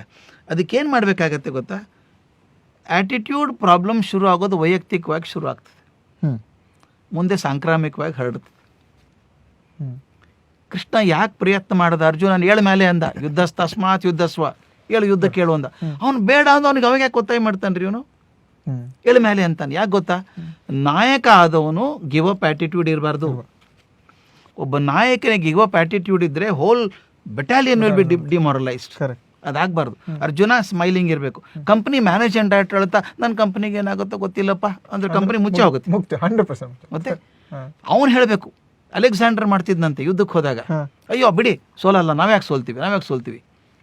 ಆದ್ರೆ ಎದುರಿರೋ ಸೈನ್ಯ ಇದಕ್ಕಿಂತ ದೊಡ್ಡದಿದ್ರು ಗೊತ್ತಿದೆ, ತಾನು ಸೋಲ್ತೀನಿ ಗೊತ್ತಿದ್ರು ತನ್ನ ಮುಖದಲ್ಲಿ ಯಾವಾಗಲೂ ಹಂಗಿರ, ಸೋಲೋ ಸಾಧ್ಯ ಇಲ್ಲ, ನಾವ್ಯಾಂಗೆ ಸೋಲ್ತೀವಿ ಇಂಥ ಆರ್ಮಿ ಇಟ್ಕೊಂಡು. ಅದಕ್ಕೆ ಅರ್ಜುನನೇ ಎಬ್ಬಿಸ್ಬೇಕಾಯ್ತು. ಮತ್ತು ಇನ್ನೊಂದು ಗಿವ್ ಅಪ್ ಆ್ಯಟಿಟ್ಯೂಡ್ ಅಂತ ಹೇಳ್ತೀನಿ, ಒಂದು ಆದದ್ದು ಹೇಳ್ಬಿಡ್ತೀನಿ ಅನಿಲ್, ಭಾಳ ಚೆನ್ನಾಗಿರೋದು. I felt very sad about it. ಈಗ ಒಂದು 8-9 ವರ್ಷದ ಕೆಳಗೆ ನಾನು ಅಮೇರಿಕಕ್ಕೆ ಹೋದಾಗ ಲಾಸ್ ಆಂಜಲೀಸ್ಗೆ ಹೋಗಿದ್ದೆ. ಒಬ್ಬರು ಮನೆಗೆ ಹೋಗೋಣ ಬನ್ನಿ ಅಂತ ಕರ್ಕೊಂಡು ಹೋದರು. ಹ್ಮ್. ಯಾಕೆ ಅಂತ ಕೇಳಿದೆ. ಅವರು ಮನೇಲಿ ದುಃಖ ಇದೆ, ಸಮಾಧಾನ ಸಾಂತ್ವನ ಹೇಳಿ ಬರೋಣ ಅಂದರು. ಹ್ಮ್. ಆ ಹುಡುಗ ತಮಿಳ್ನಾಡು ಹುಡುಗ. ಹ್ಮ್. ಬ್ಯಾಕ್ಗ್ರೌಂಡ್ ಹೇಳ್ತೀನಿ. He is A product of IIT and IIMs. ಹ್ಮ್. ದೊಡ್ಡ ಕಂಪನಿಯಲ್ಲಿ ಕೆಲಸ ಮಾಡ್ತಾನೆ ಅಮೇರಿಕಾದಲ್ಲಿ.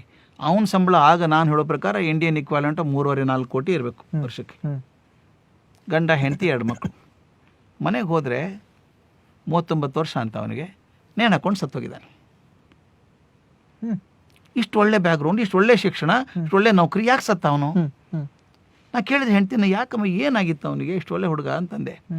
ಐ ಡೋಂಟ್ ನೋ ಸರ್ ಅಂದ್ಲಕ್ಕೆ. ಹ್ಮ್.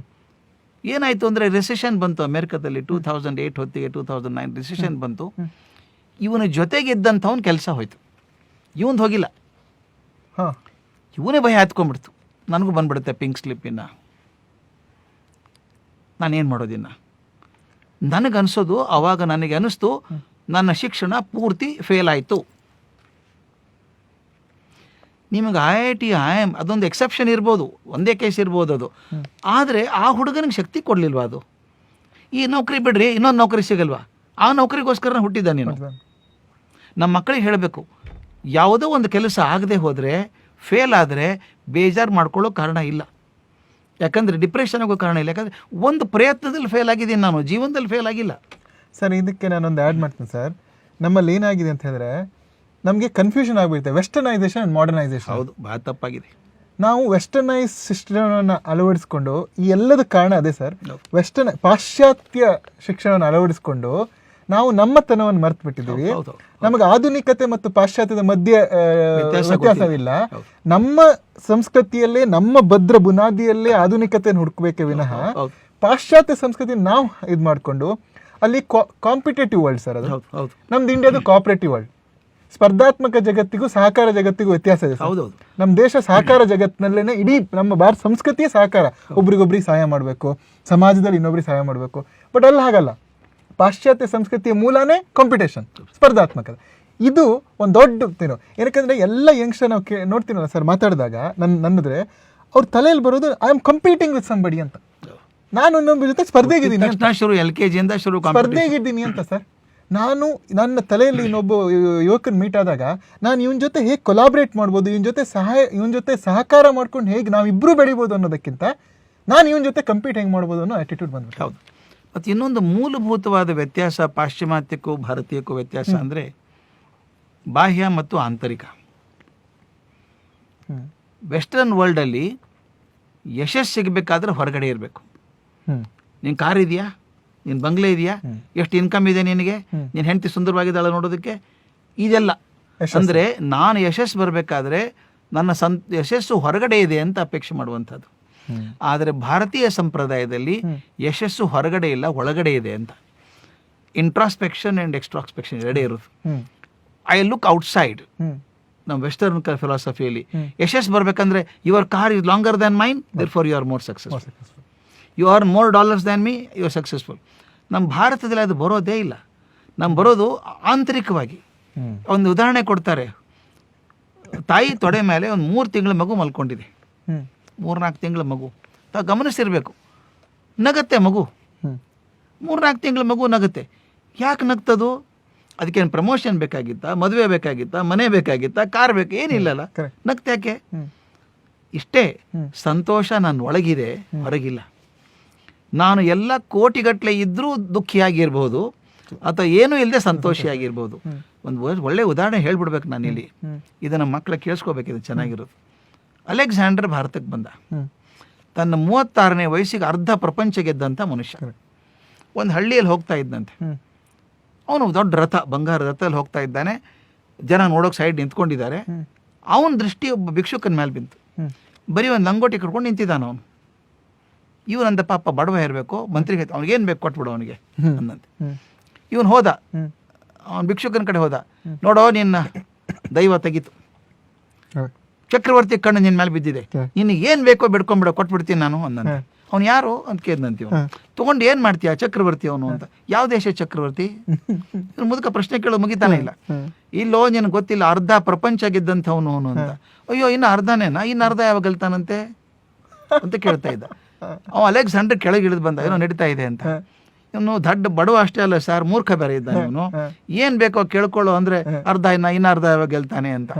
ಅಲೆಕ್ಸಾಂಡರ್ ಹೇಳಿದಂತೆ, ನಿನಗೆ ಗೊತ್ತಾಗಲ್ಲಪ್ಪ, ಪ್ರಪಂಚ ಎಷ್ಟು ದೊಡ್ಡದು, 4 ಲಕ್ಷ ಜನ ಸೈನಿಕರಿದ್ದಾರೆ ನನ್ನ ಕಡೆಗೆ, ನಾನು ಹೋಗ್ತೇನೆ, ಯಾರು ಒಪ್ಕೋತಾರೋ ಅವ್ರು ರಾಜ್ಯ ಕಿತ್ಕೋತೇನೆ, ಒಪ್ಲೇ ಕೊಂದು ಬಿಡ್ತೇನೆ, ರಾಜ್ಯ ಕಿತ್ಕೋತೀನಿ, ಅರ್ಧ ಪ್ರಪಂಚ ಗೆದ್ದಿದ್ದೇನೆ, ಇನ್ನು ಅರ್ಧ ಅವಂತ ಇನ್ನೂ ಅರ್ಧನೇನಾ, ನಾನು ನೋಡಿ ಪೂರ್ತಿ ಗೆದ್ದಿದ್ದೇನೆ ಅಂದ.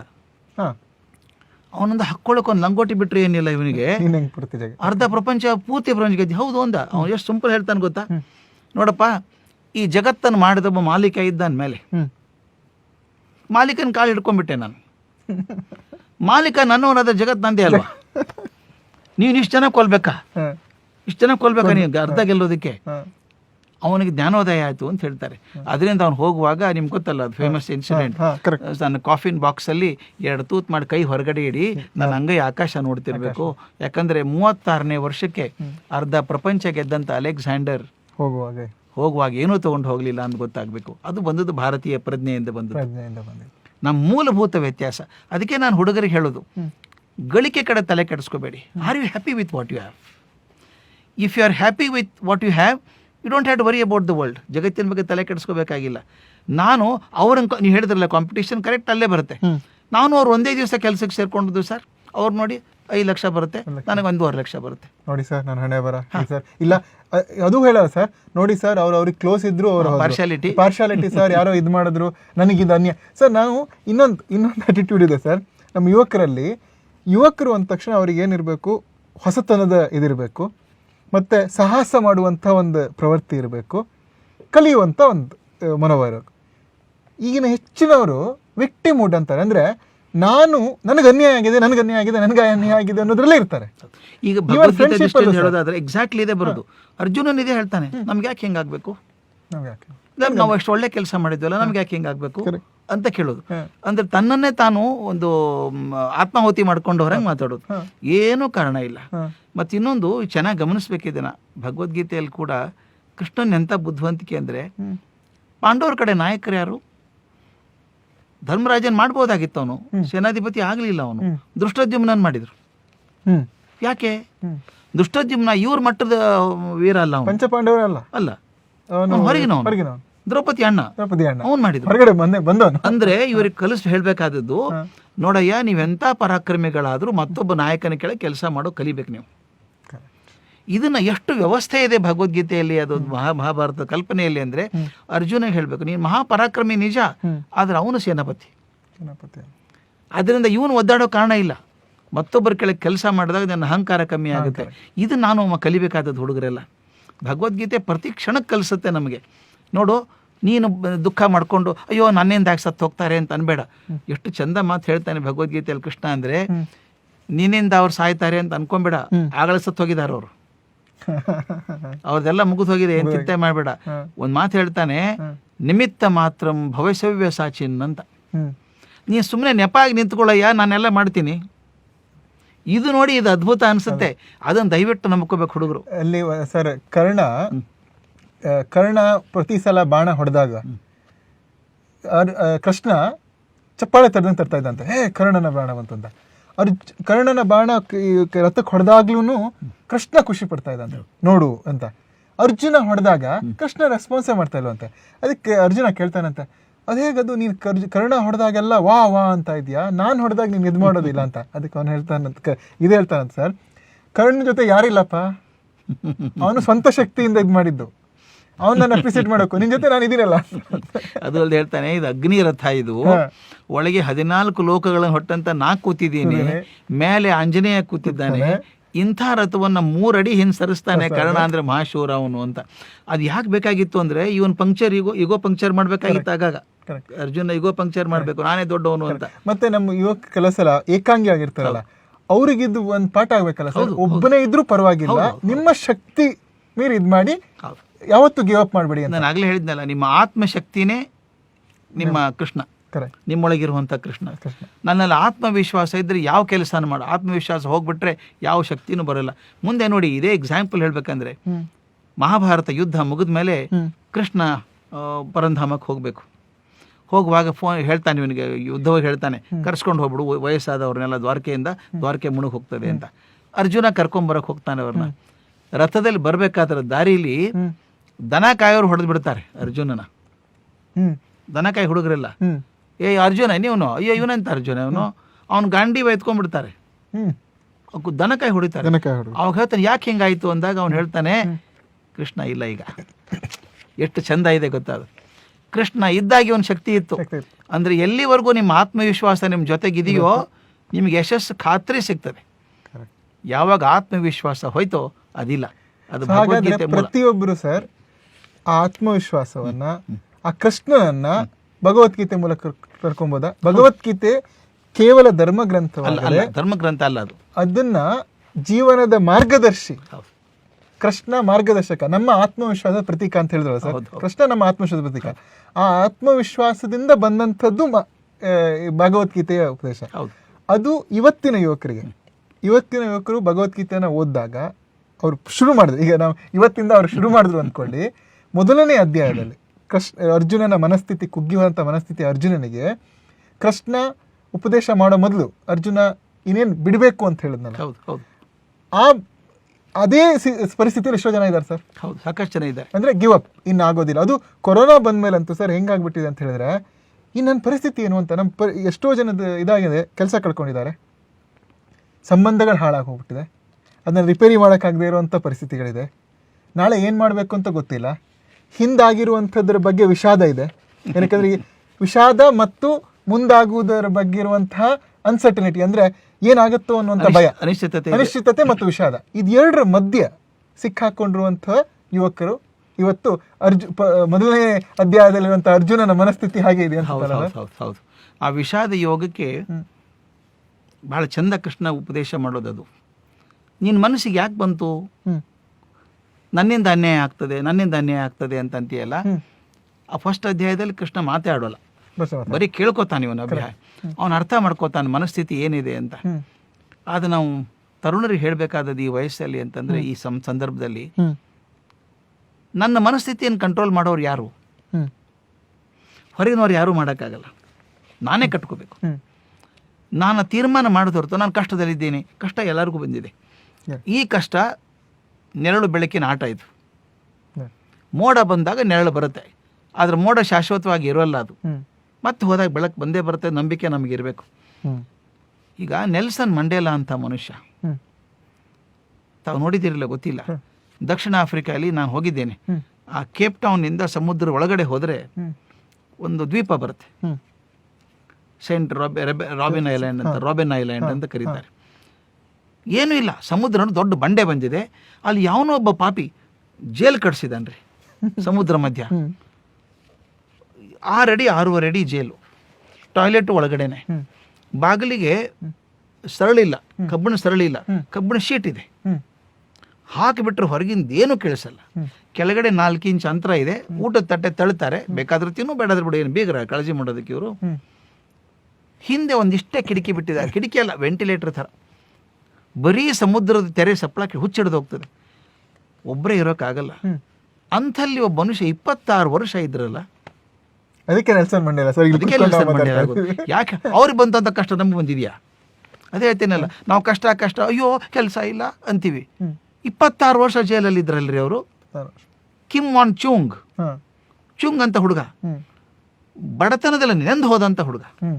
2ನೇ ಊಟ ಗ್ಯಾರಂಟಿ ಇಲ್ಲ, ಅಪ್ಪ ಇಲ್ಲ, ಅಮ್ಮ ತಂಗಿ, 3 ಜನಕ್ಕೆ ಊಟ ಆಗೋಷ್ಟು ಇಲ್ಲ.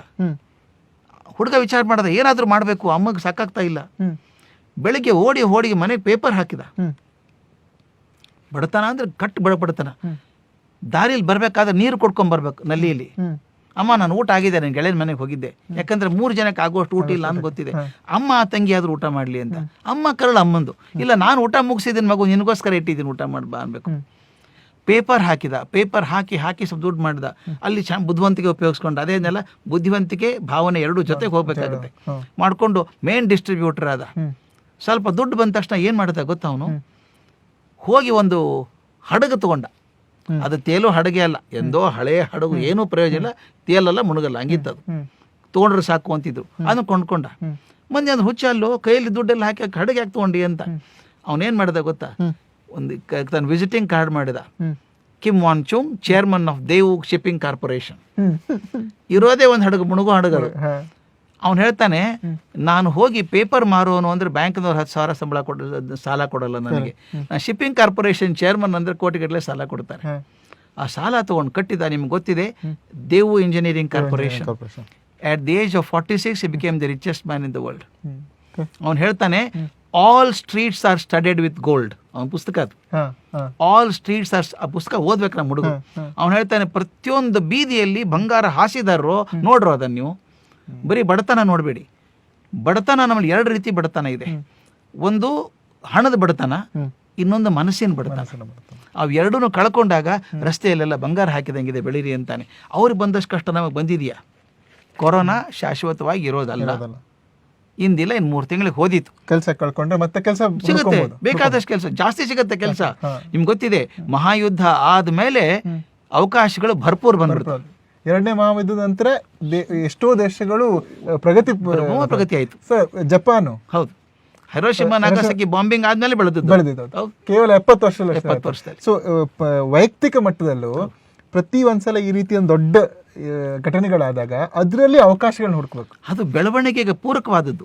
ಈ ಅನಾಹುತಗಳಾದದ್ದು ನಮ್ಮನ್ನು ಖುಷಿಯೋಕ್ಕಲ್ಲ. ಒಂದು ಇಂಗ್ಲೀಷಲ್ಲಿ ಮಾತಿದೆ ಅನಿಲ್, ಬಹಳ ಚೆನ್ನಾಗಿದೆ. God brings men into deep waters not to drown them but to clean them ಅಂತ.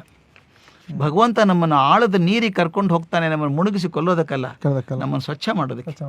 ಬೆಂಕಿಯಲ್ಲಿ ಹೋದಾಗ ಬಂಗಾರಕ್ಕೆ ಏನೇನೂ ಆಗಲ್ಲ, ಒಳಗಿನ ಕಸರು ಸುಟ್ಟು ಹೋಗುತ್ತೆ, ಬಂಗಾರ ಶುದ್ಧ ಆಗುತ್ತೆ. ಅದರಿಂದ ಎಂಥ ಕಷ್ಟನೂ ಬರಲಿ, ಎದುರಿಸೋಣ, ಅದನ್ನು, ಏನು ತೊಂದರೆ ಇಲ್ಲ. ಸರ್, ಮನಸ್ಸು, ಬುದ್ಧಿ, ಅದರ ಮುಂದಿನ ಇದು ಪ್ರಜ್ಞಾವಂತೆ, ಕಾನ್ಷಿಯಸ್ನೆಸ್. ಹೌದು.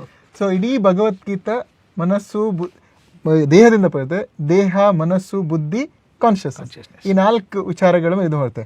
ಸೊ ನಾವು ಈ ಮನಸ್ಸಿನಾಗೋ ಘನಘೋರ ಯುದ್ಧ ಇದೆಯಲ್ಲ ಸರ್, ನಾವು ದಿನ ಬೆಳಿಗ್ಗೆ ಆದ್ರೆ ಮನಸ್ಸಿನ ಯುದ್ಧದಲ್ಲಿ ಇರ್ತೀವಿ. ಈ ಯುದ್ಧದಲ್ಲಿ ನಮ್ಮ ಎಲ್ಲ ಯುವಕರು ಇವತ್ತು, ಅರ್ಜುನ 1ನೇ ಅಧ್ಯಾಯದಲ್ಲಿ ಅರ್ಜುನ ಏನೆಲ್ಲ ಹೇಳಿದ್ನಲ್ಲ, ನನಗೆ ಕೆಲವೊಂದ್ಸಲ ಎಲ್ಲ ಯುವಕರು ಹೇಳ್ತಾ ಇದ್ರೆ ಅರ್ಜುನ 1ನೇ ಅಧ್ಯಾಯದಲ್ಲಿ ಕೃಷ್ಣ ಹೇಳಿದ್ದೆ ನೆನಪಾಗುತ್ತೆ ಸರ್. ನನ್ನ ಸಂಬಂಧಗಳು ನೋಡಿ, ನನ್ನ ಇದು ನೋಡಿ, ತನ್ನ ವಿಷಾದ, ಇಷ್ಟು ದಿನ ನಾನು ನೋಡಿರೋರು ನನ್ನವರು ಅನ್ನೋ ಆ ವಿಷಾದ ಇದೆಯಲ್ಲ, ವಿಷಾದ ಮತ್ತು ಅನಿಶ್ಚಿತತೆ, ಗತದ ವಿಷಾದ ಮತ್ತು ಭವಿಷ್ಯದ ಅನಿಶ್ಚಿತತೆ, ಇದರ ಮಧ್ಯೆ ಇರುವಂಥವರು ನಮ್ಮ ಯುವಕರಿಲ್ಲ. ಮುಂದಿನ 18 ಅಧ್ಯಾಯದಲ್ಲಿ ಸರ್, ನಾವು ಇನ್ನು ಉಳಿದಿರೋ 17 ಅಧ್ಯಾಯದಲ್ಲಿ ನಮ್ಮ ಪ್ರಯತ್ನ ಹೇಗಿರಬೇಕು ಅಂತಂದರೆ, ಈ ಎಲ್ಲ ಪ್ರಶ್ನೆಗಳಿಗೆ, ಈ ಮನಸ್ಸಿನಾದಂಥ ಘನಘೋರ ಯುದ್ಧಕ್ಕೆ ಕೃಷ್ಣ ಅರ್ಜುನಿಗೆ ಕೊಟ್ಟಂಥ ಉತ್ತರಗಳು ನಮ್ಮ ಇವತ್ತಿನ ಕಾಲಕ್ಕೆ ಹೇಗೆ ರೆಲೆವೆಂಟು ಅನ್ನೋದನ್ನು ಹೇಳುವಂಥ ಪ್ರಯತ್ನ ಮಾಡೋಣ ಸರ್. ನೀವು ಕೊನೆಯದಾಗಿ ನೀವು ನಮ್ಮ ಇವರಿಗೆ 1ನೇ ಅಧ್ಯಾಯವನ್ನು ಹೆಂಗೆ ಸಮರಿ ಮಾಡಿ ಹೇಳ್ತೀವಿ? ಹೌದು, ಮುಖ್ಯವಾಗಿ ಹೇಳಬೇಕಾದದ್ದು ಇಷ್ಟು. 1ನೇ ಅಧ್ಯಾಯ, ಯುದ್ಧ ನಿಶ್ಚಿತ ಆಗಿದೆ, ಹೋರಾಡಬೇಕು ಅಂತ ನಿಂತಿದ್ದಾರೆ.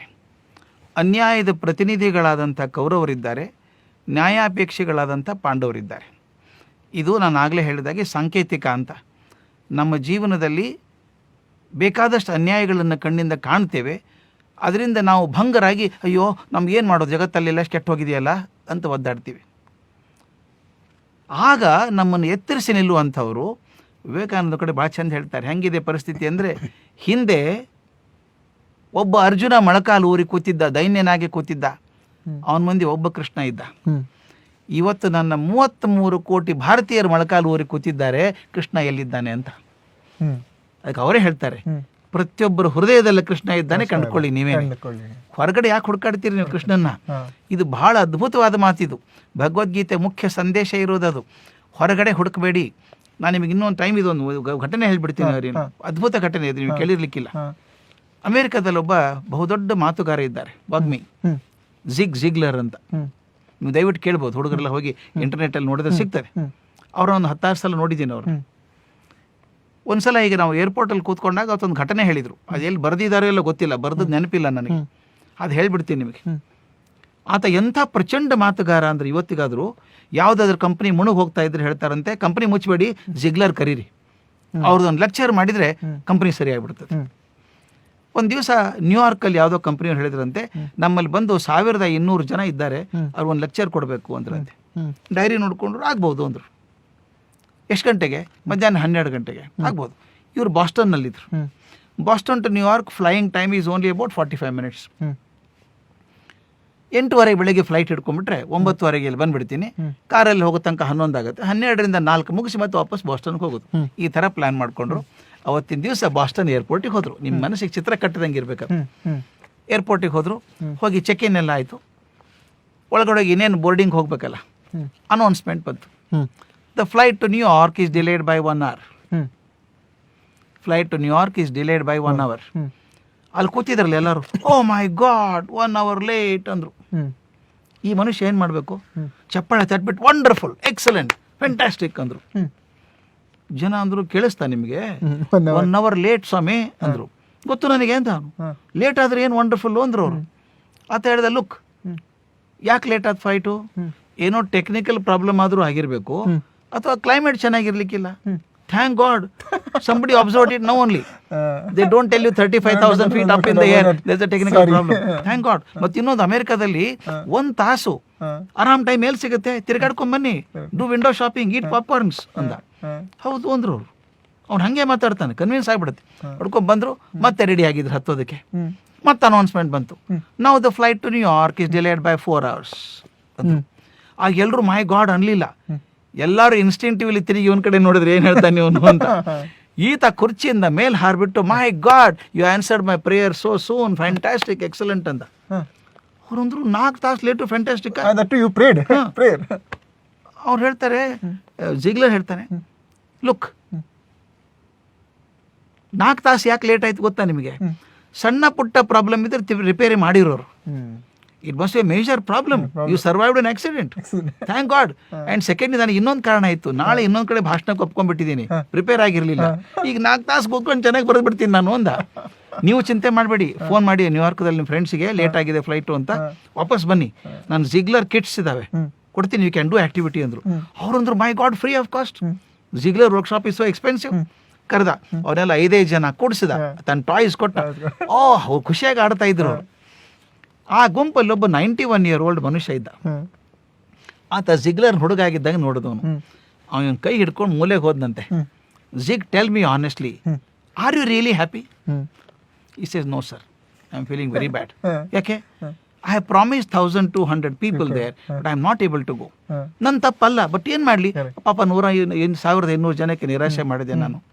ಮತ್ತು ಸೆಕೆಂಡ್ಲಿ, ಸುಳ್ಳು ಹೇಳಿದೆ ನಾನು. ನಾಳಿನ ಭಾಷಣಕ್ಕೆ ಬರ್ಕೋತೀನಿ ಅಂದೆ. ನಾನು ಏನೂ ಪುಸ್ತಕ ತಂದಿಲ್ಲ, ಏನೂ ತಂದಿಲ್ಲ. ಆ ಮುದುಕನಿಗೆ ಕೋಪ ಬಂತು. Then why did you say wonderful, fantastic? ಯಾಕಂದೇನೇನು ಅಂತ. ಅದಕ್ಕೆ ಆನ್ಸರ್ ಕೊಟ್ಟದ್ದು Anil, it could be lesson for all children, all young people in the country. Ziglar ಹೇಳ್ತಾನೆ, I want to create something that I wish to feel. ಇದು ಭಗವದ್ಗೀತೆ ಮಾತು, Ziglar ಬಾಯಿಂದ ಬರುತ್ತೆ. I want to create something that I wish to feel. ಅಂದರೆ ನಾನು ಈ ಕ್ಷಣಕ್ಕೆ I am feeling bad, I want to feel good now. ಈಗ ಫ್ಲೈಟ್ ತಪ್ಪಿತು, ಒಂದು ದುಃಖ ಆಗಿದೆ ನನಗೆ, I want to feel good. How can I feel good? ಇವ್ರ ಮುಖ ನೋಡಿದ್ರೆ ಖುಷಿ ಆಗುತ್ತೇನ್ರಿ? ಎಲ್ಲರೂ ಅಯ್ಯೋ ಮೈ ಗಾಡ್ ಅಂತ ಕೂತಿದ್ದಾರೆ. ನಾನು ಖುಷಿ ಆಗಬೇಕು ಅಂದರೆ ಖುಷಿ ಸೃಷ್ಟಿ ಮಾಡೋದು ನನ್ನ ಕೆಲಸ. ಎಂತ ಅದ್ಭುತ ಮಾತು. I want to create something that I wish to feel. I want to feel good now, therefore it is my job to create goodness around me. ಅವ್ನು ಹೇಳ್ತಾನೆ, ಈಗ ನೋಡಿ ಎಲ್ಲರೂ ಹೆಂಗಿದ್ದಾರೆ, ಇವರು ನಗ್ನಗ್ತಾ ಇದ್ದಾರೆ, ಖುಷಿಯಾಗಿದ್ದಾರೆ. I am not only making myself happy, but making others happy. ಇದನ್ನ ಕೃಷ್ಣ ಅರ್ಜುನನ್ ಹೇಳುದು, ನಾಯಕನಾಗಿ ಮೊಳಕಾಲೂರು ಕೂತ್ಕೋಬೇಡ, ಏಳು ಮೇಲೆ ಕ್ರಿಯೇಟಿಂಗ್ ಗುಡ್ನೆಸ್. ಅರ್ಜುನ ತನ್ನ ಗಾಂಡೀವ ಹೋರ್ಸಿ ನಿಂತ್ಕೊಂಡಾಗ ಎದೆ ನಡಕ್ ಹೋಗುತ್ತೆ ಕೌರವರದು. ಇವನೇ ಗಾಂಡೀವ ಕೆಳಗಿಟ್ಟು ಕೂತ್ಕೊಂಡ್ರೆ ಏನಾಗುತ್ತೆ? ಇದು ಜಿಗ್ಲರ್ ಮಾತು, ಮೊದಲನೇ ಅಧ್ಯಾಯದ ಮಾತಿದು. ಸರ್, ಕೃಷ್ಣ ನಮ್ಮ ಒಳಗಿರುವ ಗುರು, ನಮ್ಮ ಗುರು. ಭಗವದ್ಗೀತೆ ಕೃಷ್ಣ ಹೇಳಿದ್ದು ನಮ್ಮ ಗುರು, ನಮಗೆ ನಾವು ಅರ್ಜುನರಾಗಿ ಅದನ್ನ ಸ್ವೀಕರಿಸಬೇಕು. ಸೊ ಆದ್ದರಿಂದ ಕೃಷ್ಣನ ಗುರು ಅಂತ ನೆನ್ಪು ಮಾಡ್ಕೊಳ್ತಾ, ಗುರು ಬ್ರಹ್ಮ ಗುರು ವಿಷ್ಣು ಗುರುದೇವ ಮಹೇಶ್ವರ ಗುರು ಸಾಕ್ಷಾತ್ ಪರಬ್ರಹ್ಮ ತಸ್ಮೈ ಶ್ರೀ ಗುರವೇ ನಮಃ ಅಂತ ಹೇಳ್ತಾ ಇವತ್ತಿನ ಮೊದಲನೇ ಅಧ್ಯಾಯ ನಮ್ಗೆ ಸರ್. Thank you. ನಮಸ್ತೆ ಸರ್. ನಮಸ್ಕಾರ.